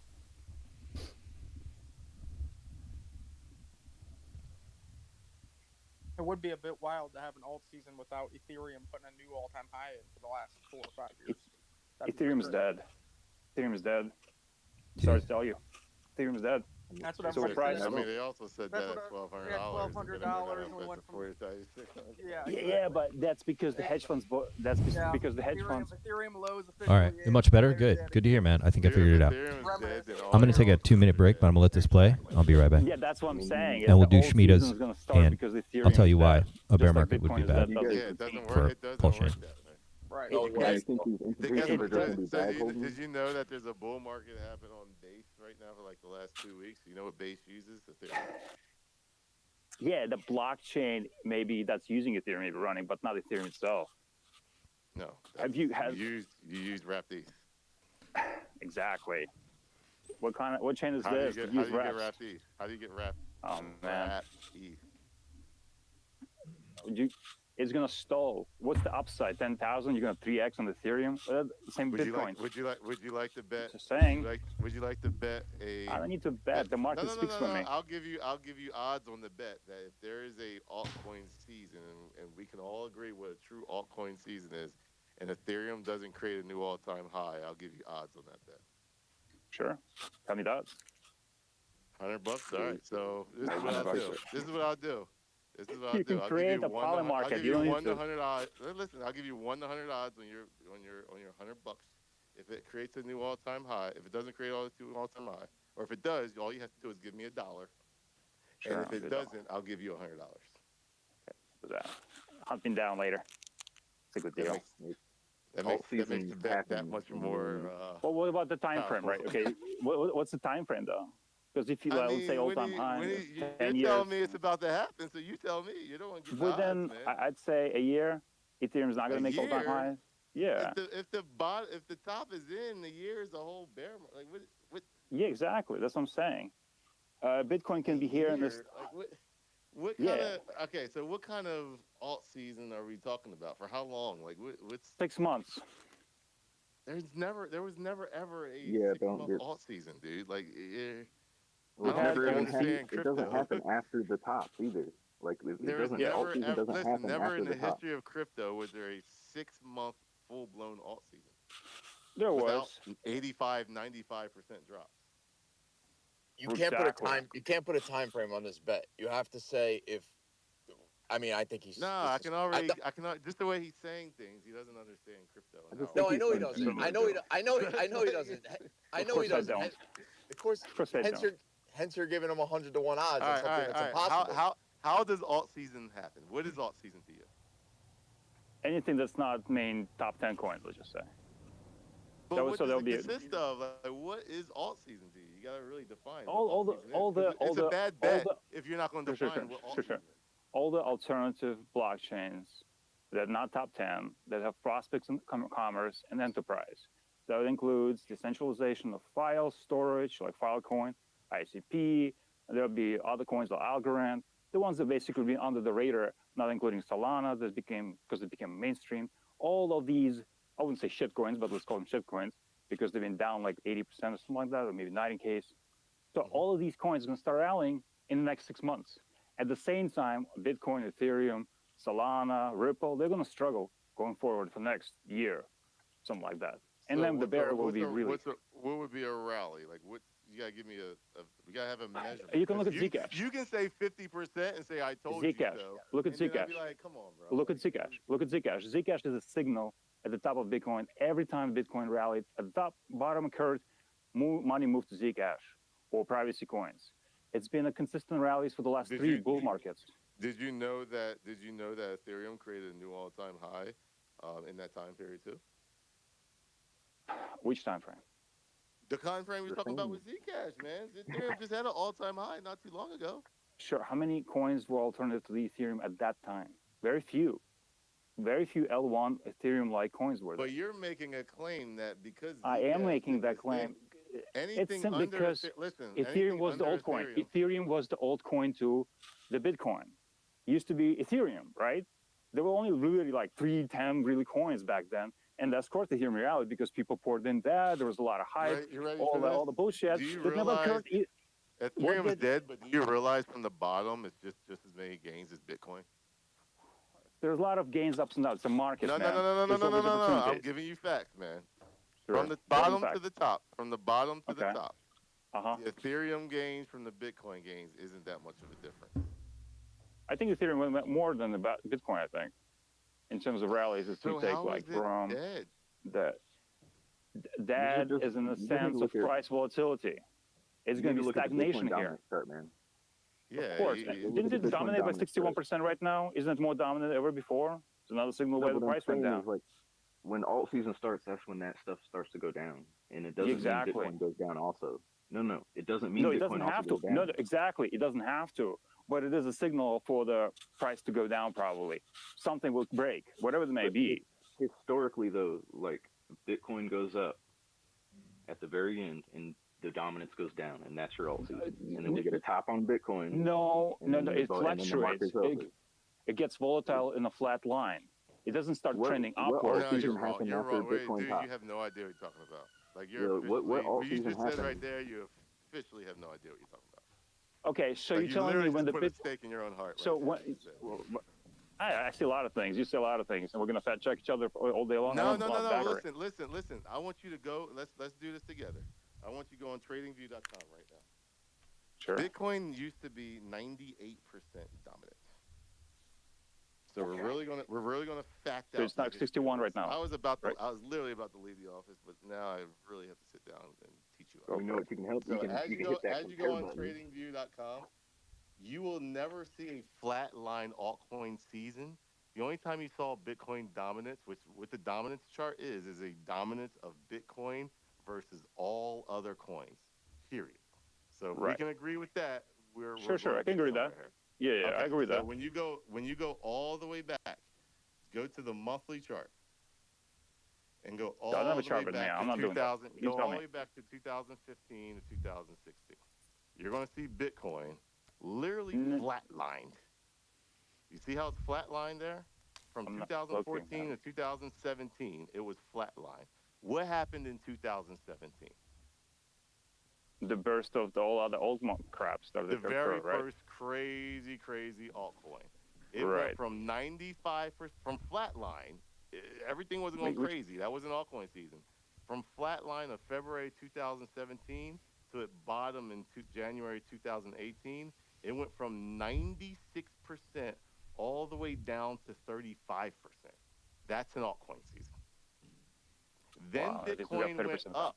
There was a bear market, and Bitcoin dominance went up. But you know what that meant? Bitcoin fell. There's two ways to have the chart go up. Bitcoin fell less than altcoins. I believe Understand that. Of course. Okay. So that wasn't a alt season. That wasn't a Bitcoin season.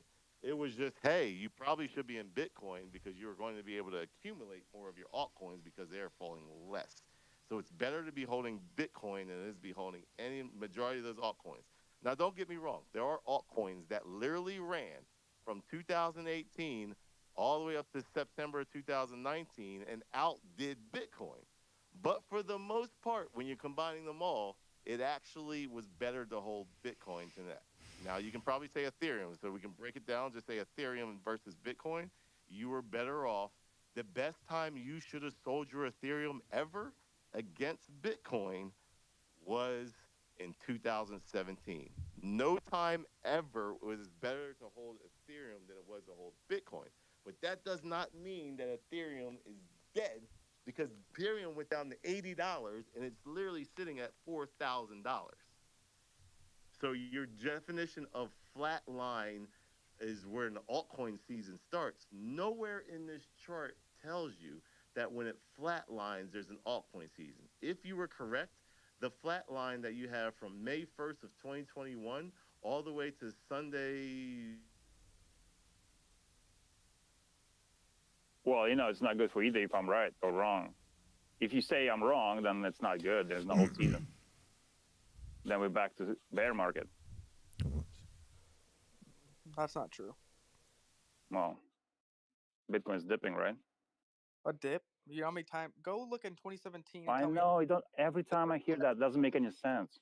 What do you mean it doesn't make sense? Go look at the chart. Look, there was like every 5 it's times where it went down 30% market in a matter of a dips. year, bro. Market is dipping, all right? What you should do, man, is you should go to TradingView and you should put on the Bitcoin dominance, and then there's a little button and you can hit it. It's called compare, and you can put on the Bitcoin chart and you can literally see. All right. That's all you got to do. Is you can literally see. You can see where Bitcoin went up when the dominance goes down. You ain't got to switch charts. You can just look at it right there. Either way, I mean, we'll see. I mean, we don't have to wait long. A couple months, good enough. Thank you for having me. It was a great chat.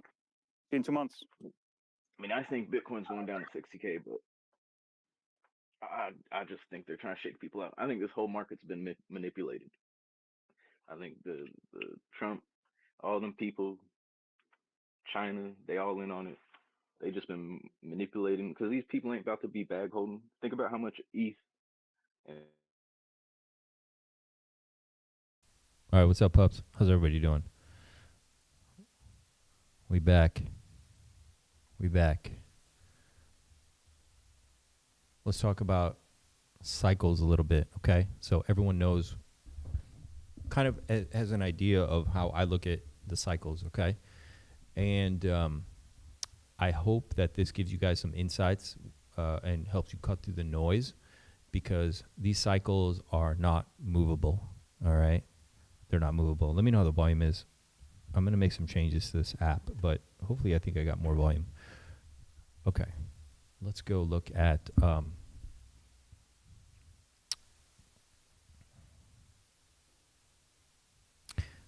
some cycles, okay?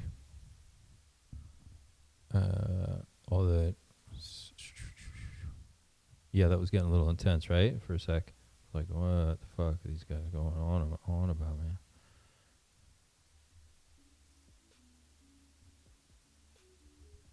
All right.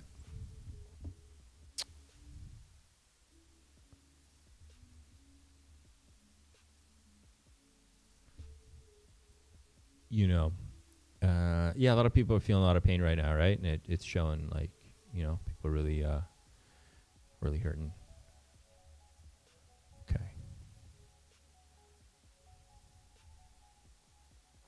I'm just checking anything important here is going on.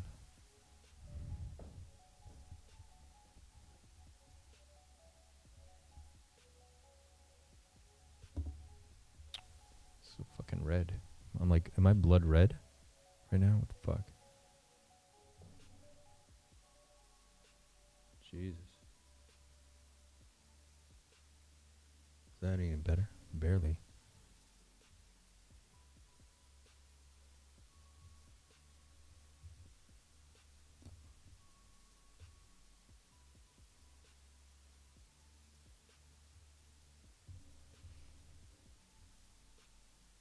A little bit of light in there. All right. Cool. All right. We're going to go to BTC really quick. Actually, we can go to almost any asset and look at this. Let me just really quick, since we didn't today. Okay, that's fine.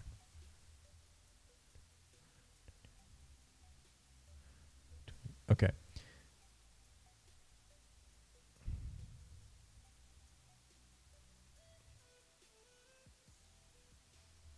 Blackhawk down.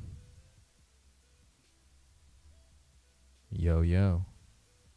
What's up, Mr. Blackhawk, sir? How you doing?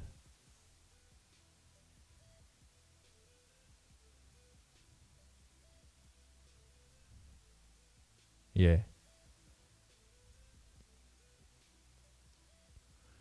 Down in, where are you? Miami? Miami, right? Something like that? Cool, cool. Well, welcome to the show. Hang on, let me punch you in. I'm just about to talk about cycles and how I'm looking at them, so maybe this can help some people calm down. I'm going to tell you guys about the Shemitah cycle. So the Shemitah cycles are 7-year cycles with a year of, and it's not a year, it's like some timing of weeks, okay, based on sevens, okay, because these are 7-year cycles. And I don't know if it's like 70 weeks or something. That's like a forgiveness part, which is when usually the markets crash and they bail each other out during that time, but retail gets slaughtered, okay? Now, the last Shemitah cycle started 2021, 2022. And if you come here, December 2021 was the top, and we crashed all the way down to the end of 2022. So that's how these work. So that was the forgiveness cycle, so to speak, okay? And then the next cycle begun, right? So maybe there's like a list somewhere of like the actual dates. Is there? Let me see.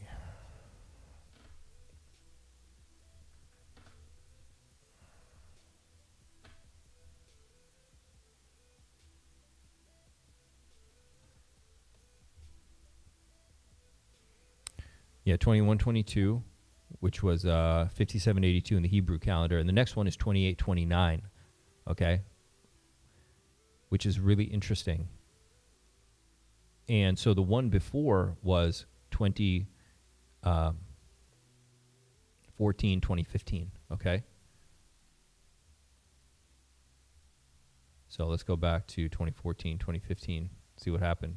Oh, well, let's look at that. So the top, here it is, end of 2014 right there. We kind of skirted sideways, but the bottom came in 2015. So perfect, right? Big bottom, right?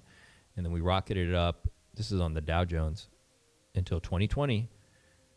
And we had the zombie apocalypse crash. And then we had this major run into the next cycle, which here's 2021 to 2022 was that drawdown, right? So what's really interesting to me is let's look at it in BTC now, BTC terms, all right? So here's BTC. So let's go back and look at that, what did we say, 2015, 2016, or no, 2014, 2015, right? Is there some confluence here? Oh my God, look at that. So 2014, And remember, it's not perfectly by year. There's some timing of the weeks, so I'm sure it's off by like a little bit here, but you can see generally 2014, 2015 was the bear market. Once again, another one of those forgiveness years, right? Everything's crashed. And then let's look at, then there was mid-cycle, which was a 2018 high. And where are we at? 21, 22, which was the other Shemitah cycle. And of course, what did it do? It topped, and we got the low in that debt forgiveness year. And the next one is 28, 29. So let's put a line for where that might be. And this is why we talk about it's going to be a very long cycle, because the really big gains are coming. All right, so let's come over here to 28. Let's go the end of 2028. I don't know how it's going to time out exactly, but let's just put November 2028, okay? Let's just do that kind of arbitrary right now. So this is when I think the big drawdown begins. This is when I think, look, we could be going into Great Depression, but I really think they're going to somehow have a recession, and they're going to have possibly the big AI, I don't know if AI, what it'll be, maybe AI and crypto bubble will be here. And that will be 2027, 2028, okay? So that would be, maybe Bitcoin is eventually, whatever it does, I don't know, heading to $1 million. That's what I foresee. Like, it's going to be something crazy like that. And then we're going to have a massive reset, okay? A massive reset, okay? Now, once again, this is speculation. We don't know if this is right. I'm just going off Shemitah cycles. And it turns out, if you probably look at PMI, this is going to line up with PMI generally, okay? And this is when they're going to print like you've never fucking seen before. The reason they're going to probably print is what we have happening now, and maybe they're going to have another crisis coming up that's going to kick us into this little bit of recession. But I don't know if this is the depression. But I could be wrong. I could be wrong too. Maybe they've moved it up. I don't know how these people do it. But I suspect if anything repeats like it has throughout time, if you go all the way back, by the way, 2007, 2008, that big crash, that was a Shemitah year as well. So I'm suspecting 28, 29 to be a big Shemitah crash. And it actually turns out to also be a 100-year anniversary of the 1929 crash. It's exactly 100 years. So that could be where we see the big crash. But that would be preceded by an incredible bull run, like mind-blowing. Like, no one in history will have seen anything like what will come in that bull run, okay? Retail, everyone, they'll be printing. They're not going to stop printing till probably the mid-2030s. Or maybe this will be it. Maybe this 2029 will be when they stop printing. I don't know for sure, but they're going to print like crazy. You guys fighting in the chat. So what that tells me is right now we're mid-Shemitah cycle, okay, in some ways, right? So we had the first one here, 2021, end of 2021. Where's it at? Right there, right? That's November 2021. Okay, let me put the other Shemitah cycle. What do we say? End of 2013. So 2014. Okay.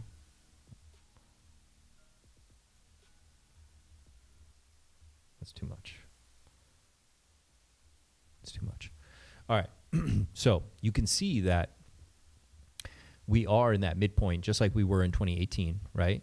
And obviously, we're all hoping we get another move up, which absolutely could happen. But understand that I think we're going to get another drawdown, and it could be juicy. It could be also mitigated and not so extreme. But I do think the next phase will come quite soon, launching us into 2027. All right.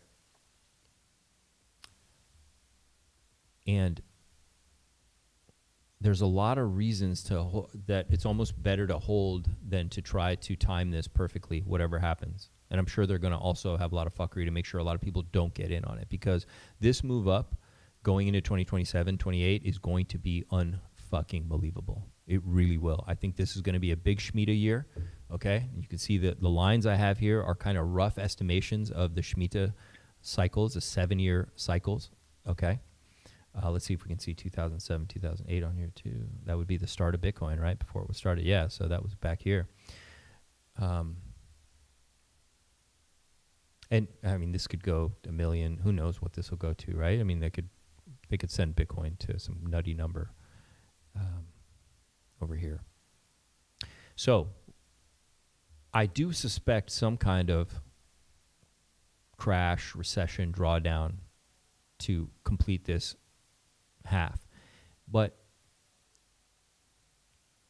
and you see, we have them before in 2021 too. You saw we had the zombie apocalypse. There's always some reason for them to really bring it down, all right?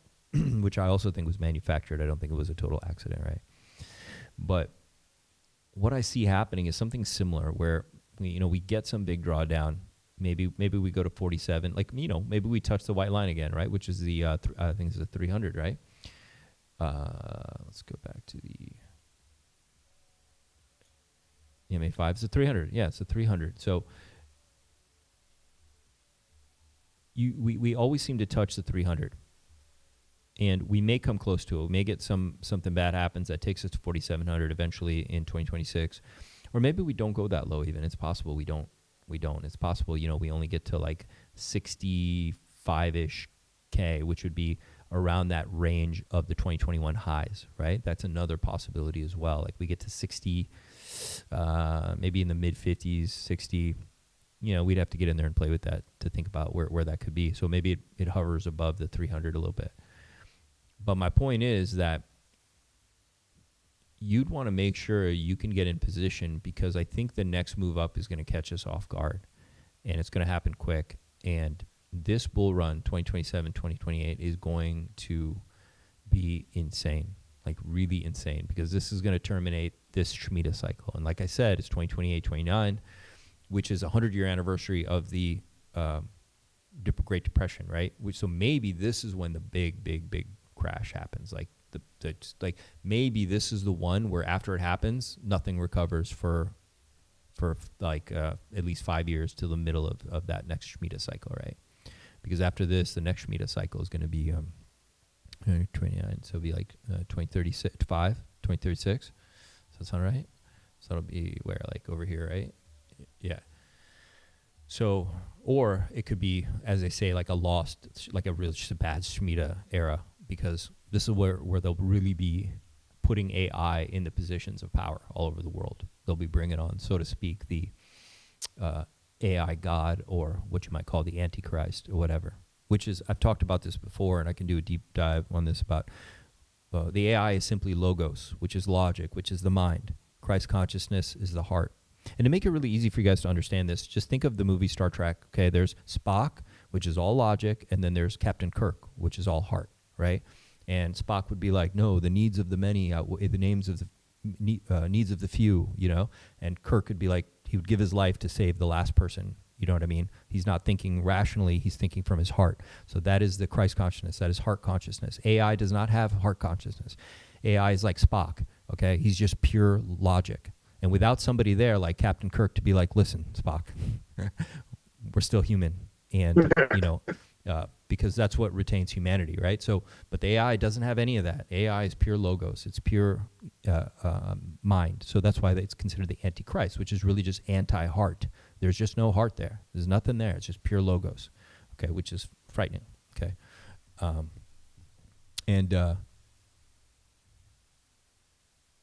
So that could be where all that stuff really goes online, and then they would really crash things down to reset everything, so to speak, and bring on, like we had an industrial revolution, or after 1929, and then you're going to have this AI revolution. Right now it's all being built and put in place, but we're just a few years from like literally the worlds we know completely shifting and changing into this other dimension.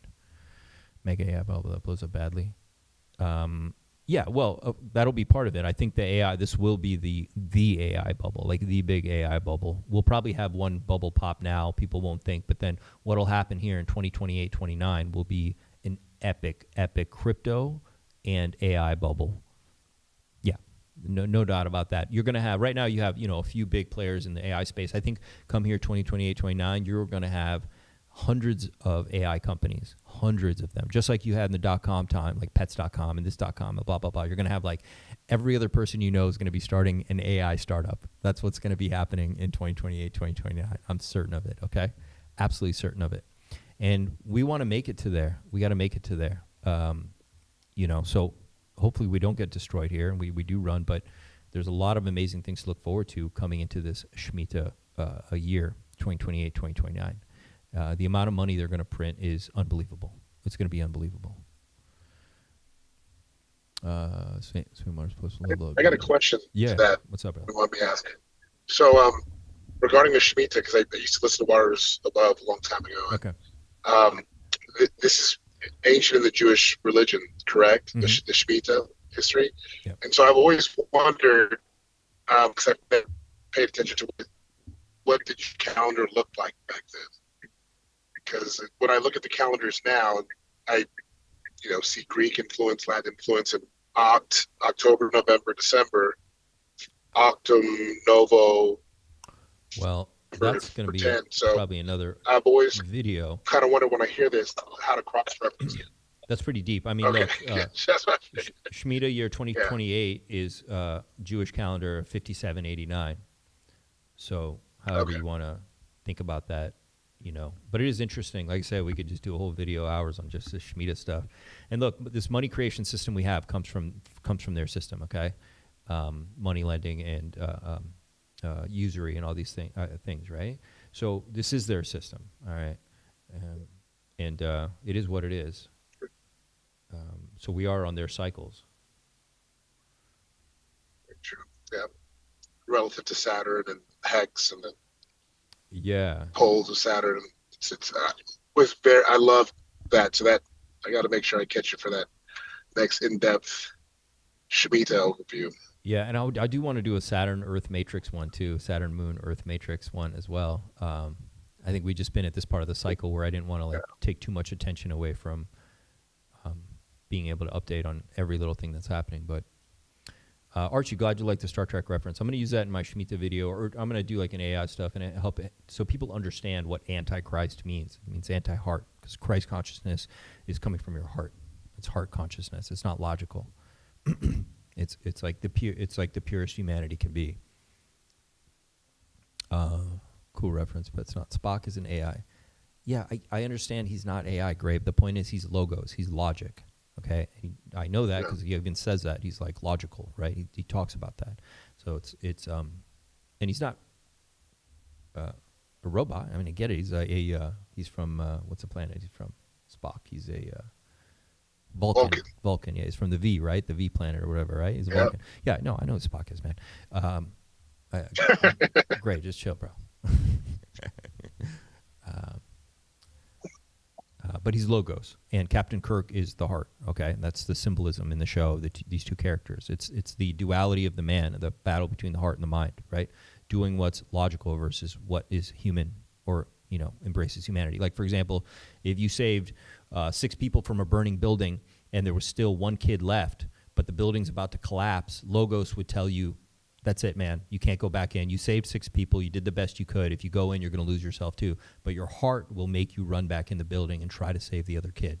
Okay, that's the duality of man. That's the fight that we all have to fight. That battle between logic and the heart, right? And you see it in crypto too. With like, okay, well, I'm smarter. I can figure out how to extract or pull liquidity or do something logical to win the game, but is it the heart move to do? Is it the right move to do, right?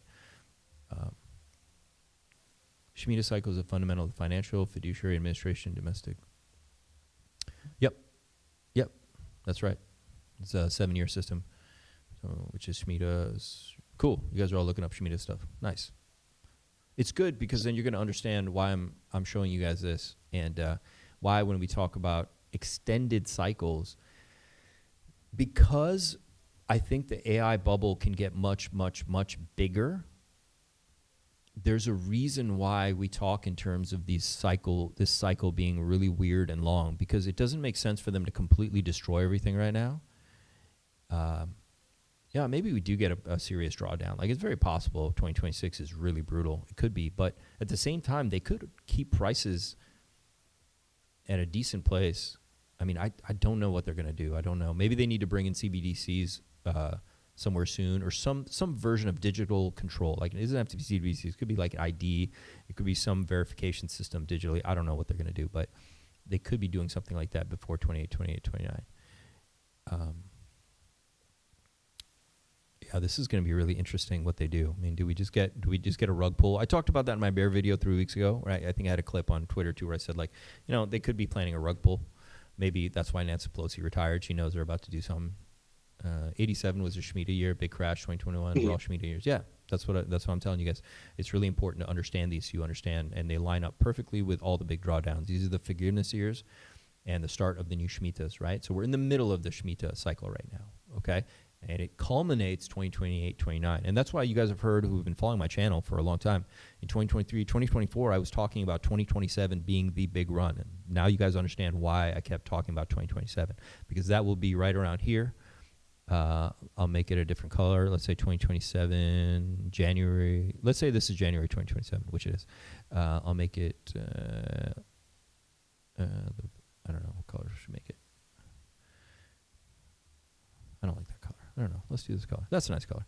So this is when things are really going to get vertical, because it's leading us into that 2028, 2029 year, which I know is going to be a bad year. So this is going to be, after this pink line here, this is going to be bad. Like, this is going to be like flames and bad shit. Like, this is going to be bad.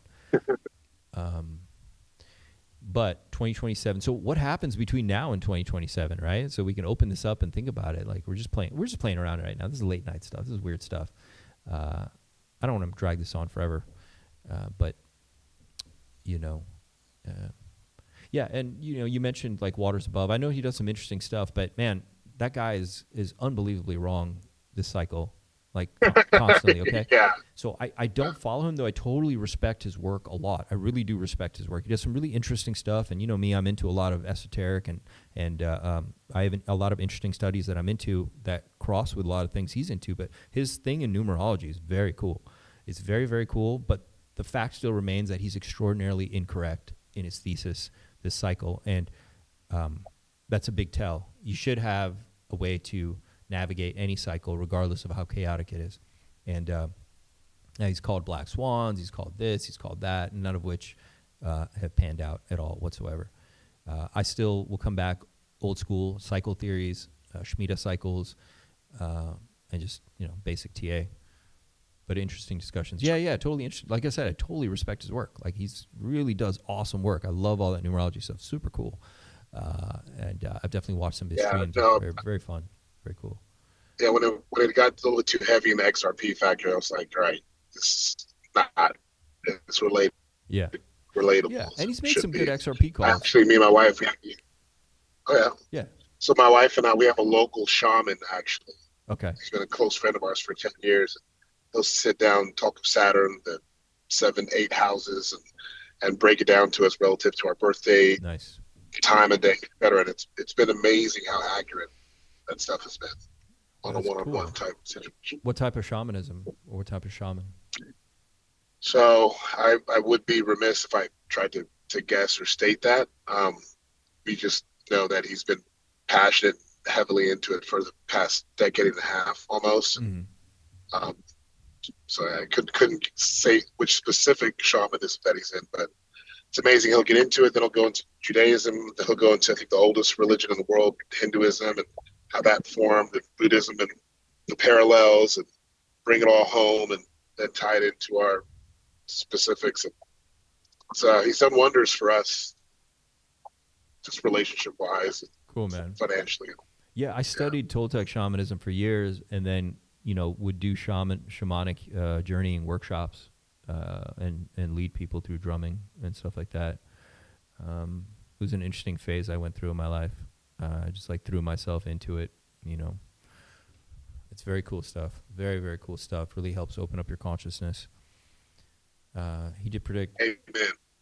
Crucial. Yeah, $XRP.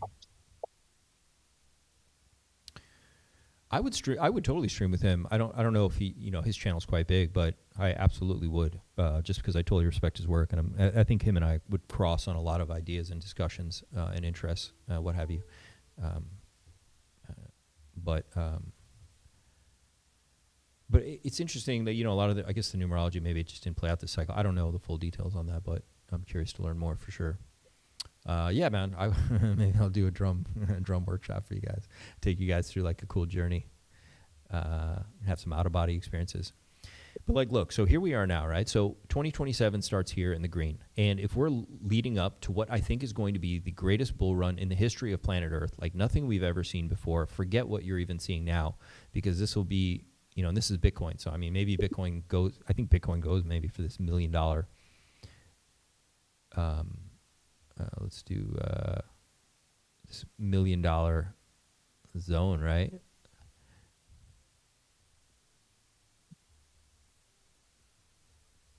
Like, what if it gets here? Oops, stop.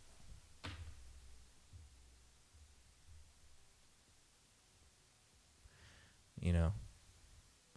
So, between 2027 and 28, we have to be moving up.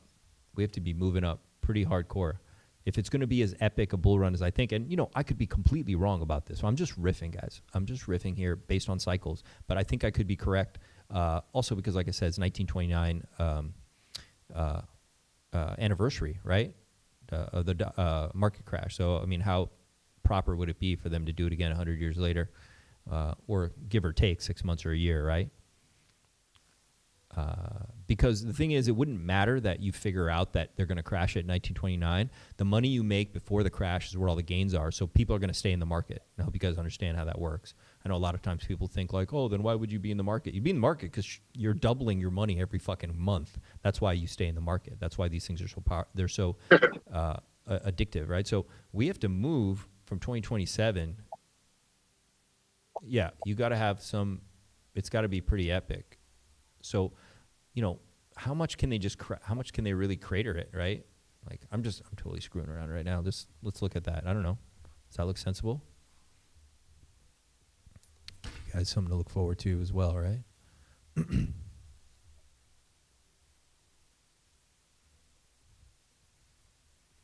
I'm continuing with the way I look at markets because my calls have been consistent. I've been doing this long enough to know, like, okay, I've been on a decent streak, so I'm not changing kind of my methods. So I'm keeping it still very, very basic, very simple. So check that out, right? So, you know, could something like this happen? Maybe we don't even go this low, right? And then we need to get, what I'm kind of saying here is we need to get realigned for this 2027 move and printing, which is coming, okay? I think it's going to come in 2026, a printing, possibly in the middle or the end of 2026. Unless they surprise us now, right, and send us up like crazy. But this is why people are like, why is it muted a little bit right now? Well, the reason is because you're in the middle of the Shemitah cycle right now, right? We're probably not going to 500,000. I mean, 240, it's possible only because it's in the chart for me, but I still think 140, maybe 150 is more realistic for me. And then they take us through a little bit of a shitstorm. You can see we've been through it here in the middle of the cycles. These also happen at the same time. Look at between these two pink lines.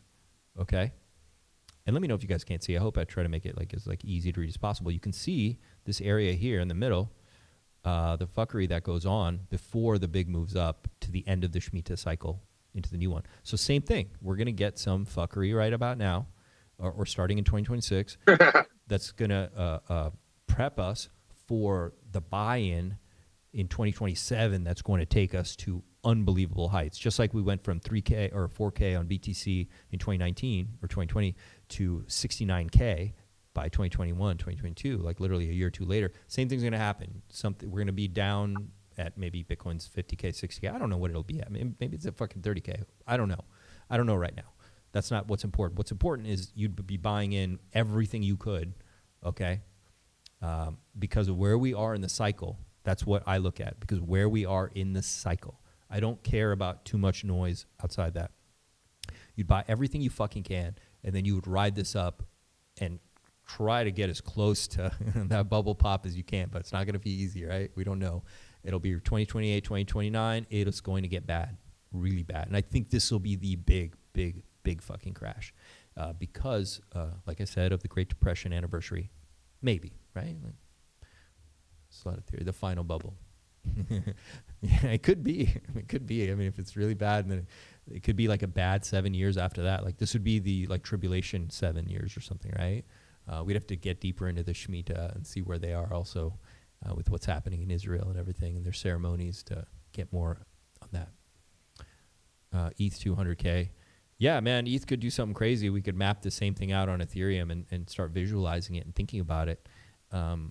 I'm gonna leave this. I had fun. I hope I don't have to. I don't need this chart for anything else. I don't think I'm gonna save it. We're not even being too technical here, right? We just sketched all this really quick, but this is something fun to kind of give us like a quick gauge on what could be happening. With QE coming, CryptoPD says, up, and new legislation in 2026, it would really be different, of course. Who knows? Shemitah and moon cycles are pretty good indicators. Yeah, QE's, yeah, that's exactly what I'm saying. So whatever happens, like, you know you're set. Now, Pulse Chain, what'll it do? Well, there will be more of a drawdown, of course. Hopefully we run before that, so our drawdown takes us, let's say, to sack rate, right? So maybe we run into the holidays, which is still my first case right now, is that we still get a run into Q1, maybe into the end of January, February, or even March, you know. And that would get Pulse Chain up maybe, you know, at least 5, 10x sack, and then we would dump down to sack rate, and that would be the new low, would be sack rate. And that would be really ideal and really nice to see. If we stay where we are, yeah, we're going to go lower, and it's be very sad. Yeah, very heartbreaking. But I do think we're going to run, you know, we don't know that we are, but I think we are going to have a run into Q1. What do you think, Black Hawk Down? Yeah, I mean, you know, my gut hopes for kind of run up into the holidays pre-Thanksgiving. But besides that, the logic side of me kind of feels like it's going to be an impact towards a hypothetical tail end of the bull market, and theoretically, like after Christmas into January type situation for maximum exposure when fear is around for Bitcoin and ETH, if it were to happen like so. If I was to try to be a guessing guy on Richard Hart's personality or style. Did you see that he put out about something exciting? Yeah. Today? Yeah, we talked about that earlier in the show. Yeah. Yeah. It's cool. Okay. Let's see Yeah, what I it missed is. that. So. Obviously, he's still confident there's more to the cycle. What? Rahman? I don't know what he's talking about. So, I heard Eric Trump speak. I heard that about Pelosi. Eric Trump. Oh, yeah. Yeah, we played that clip too. Well, yeah. That I heard most of him. I mean, yeah, I was sitting there watching him. You know, everybody's taking videos, and it was mostly about energy and low cost energy, boom for the markets, etc. Okay. It was definitely interesting. Had a really good crowd. Okay. Nice. Yeah, I think that is going to line up with this Shemitah thing I'm showing you. So they're going to have a little bit of something in 2026, and that's when all these new things start coming, and people are going to start opening up AI companies left and right. You're going to have an explosion of them, and we're going to start running up again like nobody's ever seen on QE and everything with crypto and AI and you name it. And it's going to be absolutely berserker. It's going to be insane.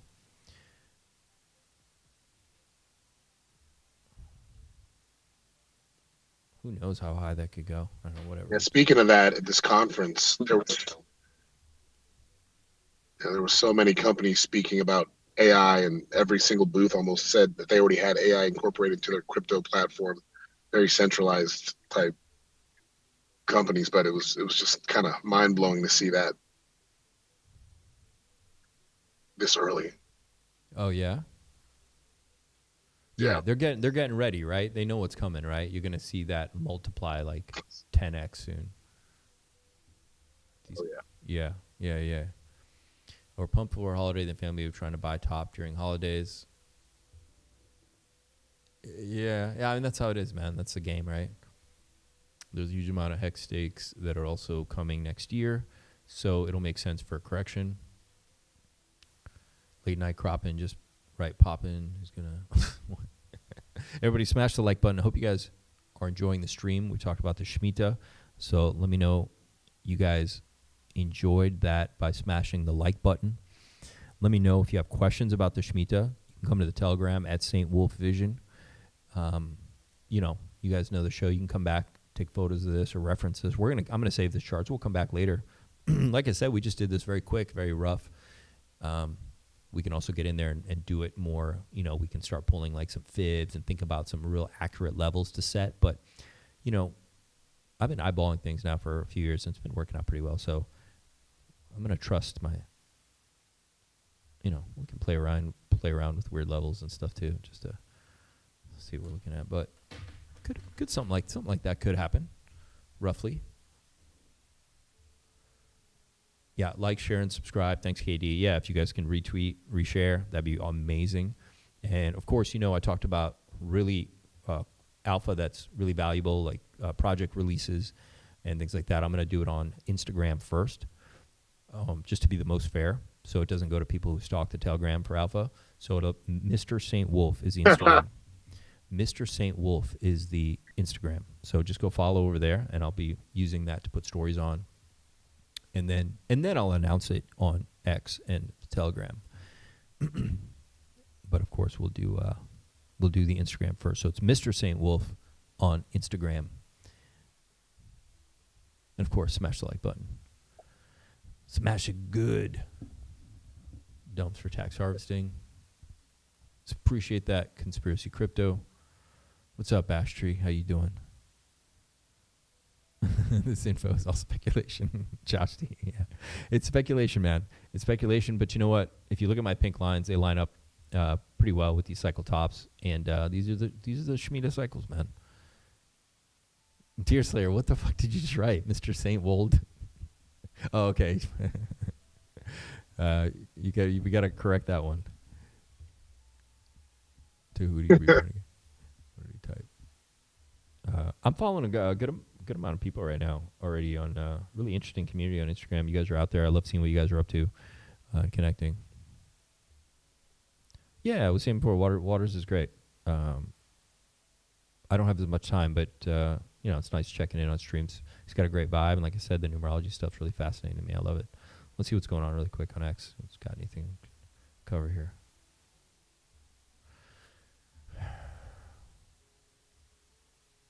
What? JC, I don't know who the JC says. I always read Hex is coded to win and the price in the code. He said this is another BS narrative that Richard Hart has convinced everyone is a real thing. Every time you post something, pretend positive and all the disciples will buy, and small pump will allow him to dump. A lot of people just think that he just dumps Hex regularly. You think that's true?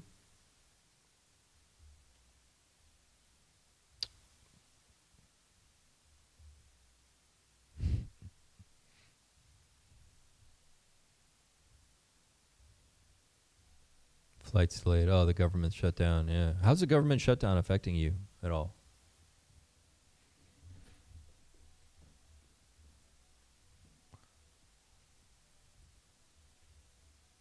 Is the government shutdown affecting me specifically? Yeah, or chat. Yeah, you chat. Anybody? Yeah, I don't. I have to remind myself, to be honest, right? So it's hard for me to tell. I think right now this is the longest shutdown in history. Correct? I think 2 days ago we were at that almost point, and that's kind of crazy. Would be interesting to see if, from the look at the history of the past shutdowns, to see if there was a quick boom or a pop in crypto or the markets once the government actually came to a consensus and reopened.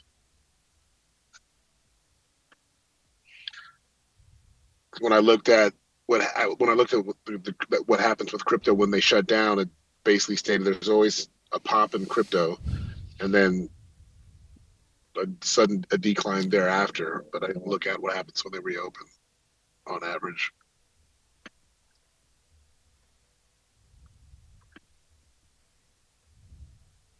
Yeah, we are gonna get. Oh, what's up, Crypto J555? Thank you so much for sharing the video. So,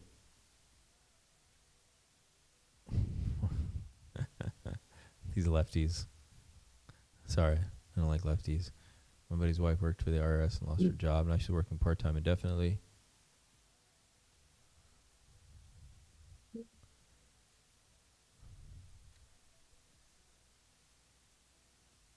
Huh. Interesting.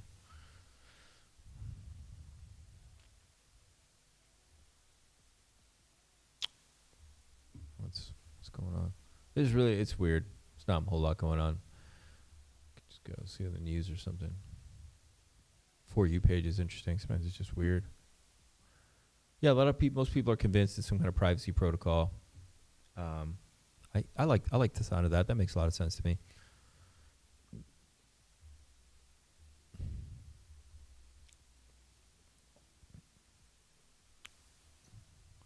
A lot of people were streaming. What's so many? Warning, Pulse Trade community: do not pick up pennies in front of freight trains. An asymmetric downside. So there is so this is a fair warning. There is a project called Pink. Apparently, a lot of people are raising some red flags about it. I haven't looked into it. I don't know. I don't know the team. Never talked to anybody from them, so I can't tell you either way. But I don't know why you would not listen to a lot of these people throwing up red flags. He's covered. Grand Inquisitor says, bro, every so often some obvious person comes around. He discovered Pulse Chain and loves the community, and everyone starts to suck them off. Not going to lie, this community has to be the easiest to deceive in the entire space. So easy to farm for engagement and rug pulls. It's ridiculous. It's stupidly easy to spot their type, but it seems like this is not the case for the vast majority of people. They fail to recognize it. Yeah, some truth to that. So, yeah, be careful, man. I don't know anything about this project, but definitely seems sketch for sure. Let's see. Actually, I take that back. I don't know if it's sketch. Just a lot of people are telling me it's sketch who are probably smarter than me when it comes to crypto. Like, I know charts and cycles. I know crypto pretty well, but definitely Somi knows a lot about it. So, 2-year battle for property concluded today. What's up, Bud P? Congratulations. Good to hear. What's RH excited about? Yeah, I think privacy is something, but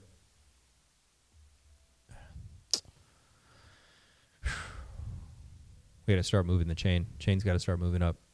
I think we're going to get, I'll tell you in a sec. We'll go down where we're at now. Some dog memes are going off on chain. I guess there's a thing between Zelda and Briar. Have fun with that. Yeah.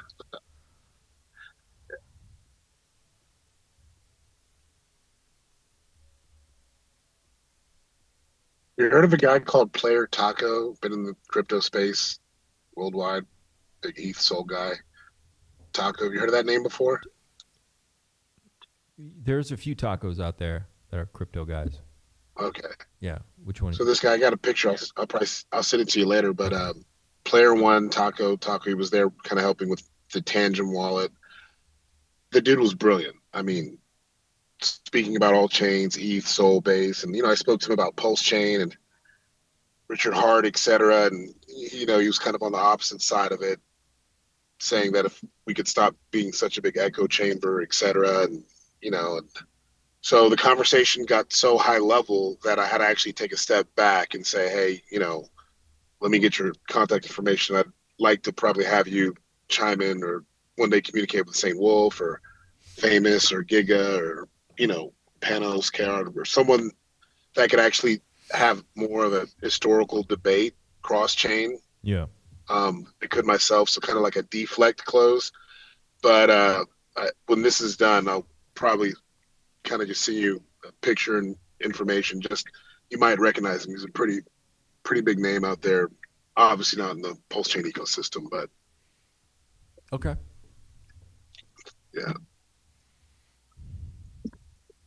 I'm a salesman at heart, so anytime I can get two neurosurgeons in a conversation, it's a beautiful thing, right? Like if we had Waters Above and you in a perfect Mitra conversation, I mean, your viewers, everyone gets better education because the more debate it is with bullet points, etc., the more fact checking gets done for us simple crypto guys, right, so to speak. Hey, shout out to ABC Crypto. You reposted the stream. Thanks a lot, brother. Really appreciate that repost of the stream. Hans reposted the stream. Hans Modstead, thank you so much. Really appreciate that. Surfing Coin says, what's up, brother? My brother flew halfway across the country yesterday to visit me for a few days, but left today after hearing 10% of flights are being canceled starting tomorrow due to the shutdown. Really? Oh, that's bad. I thought they just meant a few flights were 10% of flights. Okay. Okay, this is weird. Let's look into that. Let's see what's going on. That's a lot of flights, man. Why would they have to cancel that many flights? Flights being canceled. Let's just type flights. Let's see what pops up. Yeah. Now, actually, on that topic, when I was flying Charlotte from Miami and back, everybody was kind of giving the workers there like high fives and respect because they weren't getting paid in the beginning. So chances are that effect is happening now, kind of delayed. They haven't been paid for a few weeks. TSA, etc. Oh man, they're doing it during the holiday season, huh? Ooh, that's not a good look. Every major airport and all hubs are about to ground flights ahead of the holiday season. This is entirely on the Republicans. It's like every other post is, this is the Democrats' fault. This is the Republicans' fault. It's fucking ridiculous. Yeah. I would definitely hope this gets resolved before Thanksgiving, or that would be not fun. Macro. It's every garbage. major. It's every major hub. Yeah, it's all of them. All the major ones. But why? Isn't airlines a private business? What's the problem? TSA. TSA is not running. They're reducing TSA. Is that what you're saying? Well, yeah, they weren't getting paid when we flew. What? In the beginning of all this. No. That's why people were kept the security checks. Hey, thank you so much. Thank you for not messing up our flight schedules and still working. Sucks you're not getting paid. We just kept hearing those like. Damn, that's crazy, man. No air traffic controllers. That's not. Those aren't government jobs, are they? I thought airports were all private. That's interesting. Oh, this is scary. My mouse got jammed. Sorry. She's very gorgeous. Drones at Landvetter. Flights were suspended. Sweden's airport. Oh man, this is getting sketchy, dude.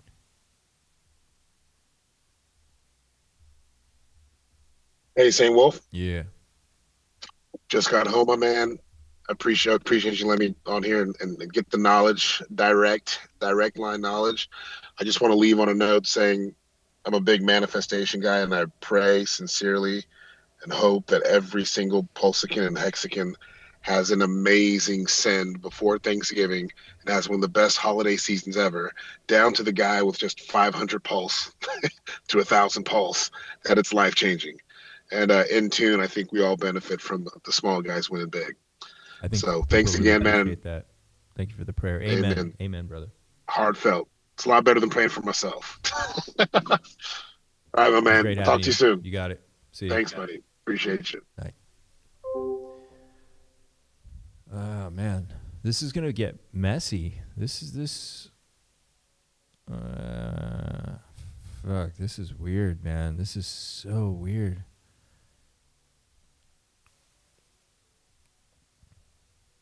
That's it. I mean, I don't know, all the alpha I can get right now on that. Flights canceled. People aren't getting paid. No food stamps. Do I need to go on? Jeez. You know, it's funny. I was telling you some of you guys, because some of you guys were in the travel group, the Wolves at the top of the screen. You can see we got the same Wolf Vision, and then Wolf's Pub, and then the Passport Pub. And, saying, hey, if you're going to leave, when you think you want to leave, you won't be able to. You're going to have to leave much sooner than later. It's kind of in the way that Richard Hart planned Paul Shane. He was very early, but you kind of have to be too early with these things than too late. And same thing with leaving if you want to make other plans of being an expat or living outside, because you see the kind of weird things that can start to happen. And I'm sure this is going to have some kind of snowball effect of other things that are unforeseen right now that they either have planned and are going to do, or that are just going to be, weird aftershocks that are just going to make it extraordinarily difficult for people to leave where they are or change situations or what have you. So, if you're going to make some moves, you better make moves. Oh, yeah, it's scripted. I'm with you 100%. Oh, this has all been planned. Also, don't forget about all the food factories that are burned down and the chicken feed and the thing. You guys are at massive reduction. Your food prices aren't just high because of inflation. They're also high because your production has gone down dramatically in the U.S. So I have no doubt they're also lining the U.S. up for some kind of food shortage, which will probably show its face in same thing in 2028-29, which is that Shemitah trial of the tribulation. It'll be a trial of year of tribulation and what have you, right? So we looked at that. If you guys are just tuning in, smash the like button. You can go earlier in the video, and we did a whole deep dive into some Shemitah stuff, and we lined out the cycles. Indianapolis International Airport, which is one of the 40 airports that are going to see reduced flights starting tomorrow because of the federal government shutdown. So the FAA is reducing air traffic by 10% because so many air traffic controllers are choosing to stay home. They've been working without pay since the shutdown began back on October 1st. Most have been on duty 6 days a week while putting in mandatory overtime. Controllers are going to miss their second full paycheck next Tuesday. So a 10% reduction means about 4,000 fewer flights a day. I'm getting ready to fly out, supposed to fly back Saturday. We'll see. I'm at the Indianapolis International Airport, which is one of the 40 airports that are going to see reduced flights starting tomorrow because of the federal government shutdown. So the FAA is reducing. Jeez, that's crazy.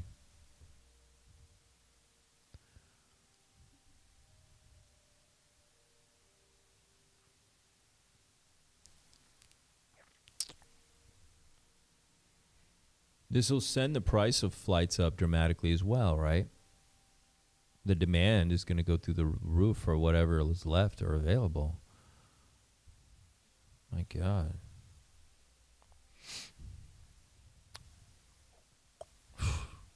Yeah, I feel for you guys. It's going to get rough, man. I think this could just be the start of whatever the fuck these people have planned. They're nuts. And like I said, Pelosi leaving to me is a bad omen. She's literally exiting because she knows we're about to hit an iceberg or something like that. Like she knows. She's cued in, right? Her timing is perfect. Like I said, we'll look back in history and realize that she left at the top or before, shit was about to hit the fan. What is pink? P-ink? Ceiling? I don't know what this is.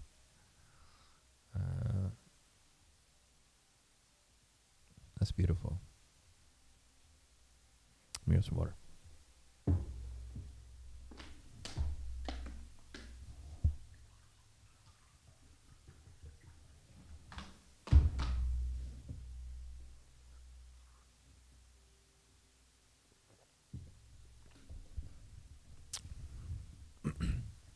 That's right. Smash the like, subscribe to the channel. Instagram is Mr. Saint Wolf.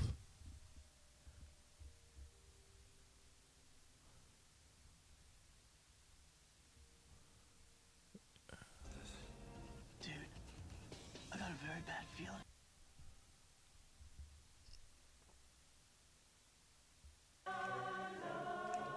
What the heck?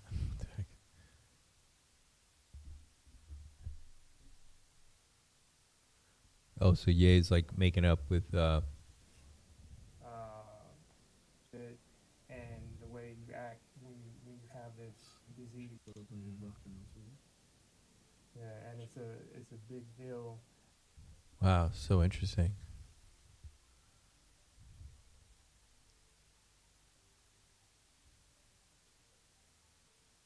Who's Ethan? Who's he talking about?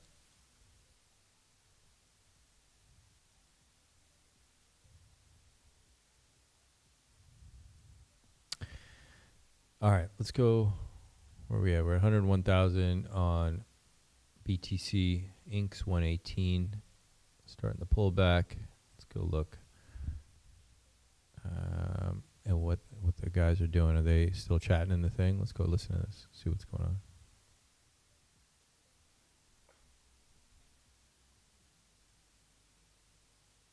Is it dead?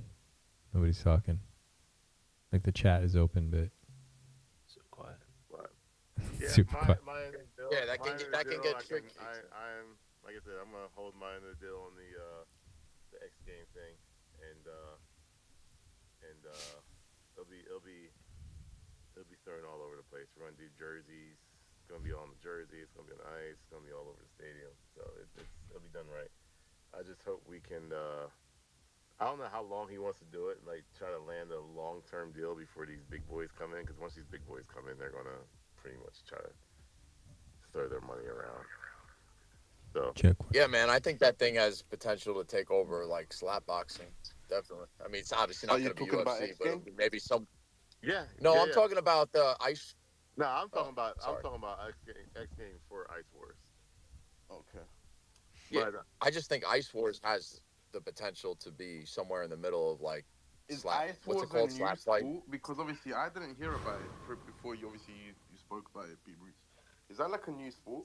it's been around for years, but now it's taking it to the next level.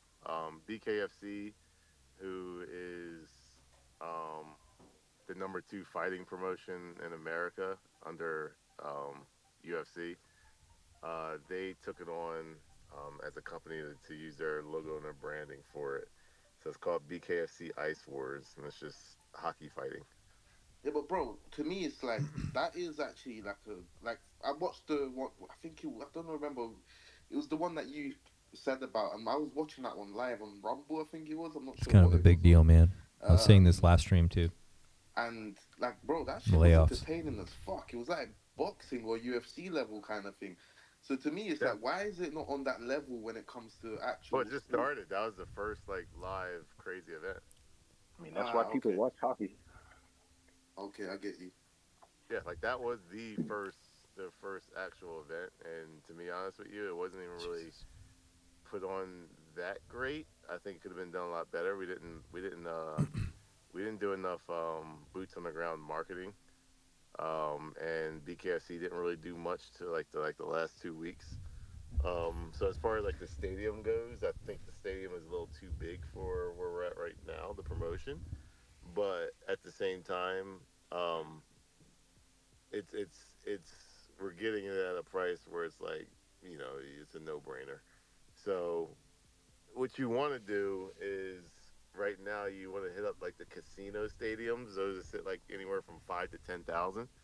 An 18,000 person arena is just too big right now. So, but for what we're getting, it draws the hype. So at the end of the day, it's not the live event. It's not the fights that's going to really blow us up. It's actually the social media aspect of it. So we need the knockouts. So we need event at the event at the event. We need to get the knockouts. We need That's what all I was the just about to angles. say to you. Is like getting clips. I feel like clips are going to be your real hit. Yeah, that's where Slap Wars is. Slap Wars don't even make money at the events. They lose money, but they make tens of millions of dollars like a month in freaking clips on people getting slapped on Yeah. Instagram. I mean, dude, I've probably spent an unreasonable amount of hours of my life watching fucking It's reels ridiculous. or whatever. Is there a betting market around it? Yeah, Like we can got an people app bet on for the it. fight? Yeah. Well, we got one where you can tip it. Right now, that is coming very soon. Well, I can't really talk about that too much, but yes, that's coming.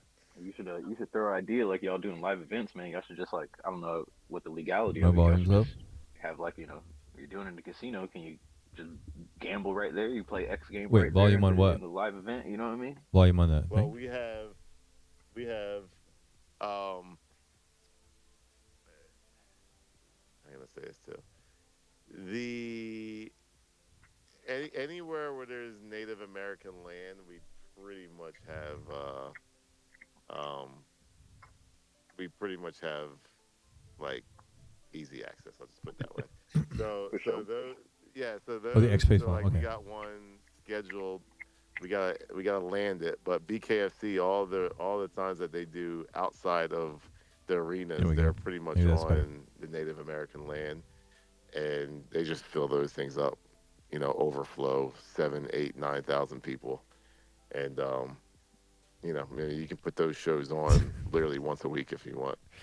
Oh, you Because need to tell them to build like a. those casinos on Indian land, those people Bro. are usually like in the middle of nowhere, but they sell those stuff up, and those hotels are booked months out, sold out type deals because there's just nowhere else in the state that you can, gamble at.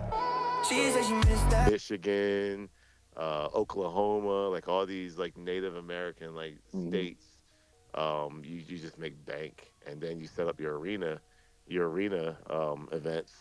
You're not going to make as much money, but that's where it's at for like merch and stuff like that, and just the visual of the just getting bigger and bigger. So there's a whole like marketing plan on with it. We just signed with we just got sanctioned with Indiana, Illinois, and we announced today Nebraska. So those are places where you All right, pups. Everybody smash the like button at St. Wolf Vision Telegram. Remember, I'm going to drop alpha at Instagram, Mr. St. Wolf on Instagram. You should join the Instagram. It's very cool. We got a lot of people from Paul Shane all connected over there now. And I'm going to drop most of the alpha there. But let's bring it down with some music. I'm going to wrap up here pretty soon. Get some chill tunes going, man. It's like one of my jams lately. I'm really liking this, man. Well, I got a bone to pick like roses. I ain't feeling broken no more. Bought a fist that gossiping, I noticed. Talking shit, I wonder through the motives. Wonder who the fuck I'm supposed to be. I ain't worried now until I leave. I'm just trying to ride and feel the breeze with something bad beside next to me. Wind in my face. Don't stop now when I feel so great. You can run till you slip on the sidewalk, and the same bone that you pick on break. That's a motif. Yeah. When it's coming right back, so familiar, never been realer, never felt so damn good where I'm at. I don't know what it's all about. Running through too many thoughts to count. That's way better. Still ain't adding up. I'll let you know when I had enough. Yeah. Hey, yeah. I put some money on forever, but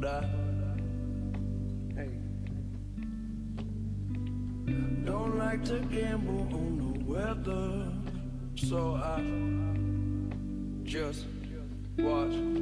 Well, the sun is shining, I can look at the horizon. The walls keep getting wider, I just hope I never find them, my Lord.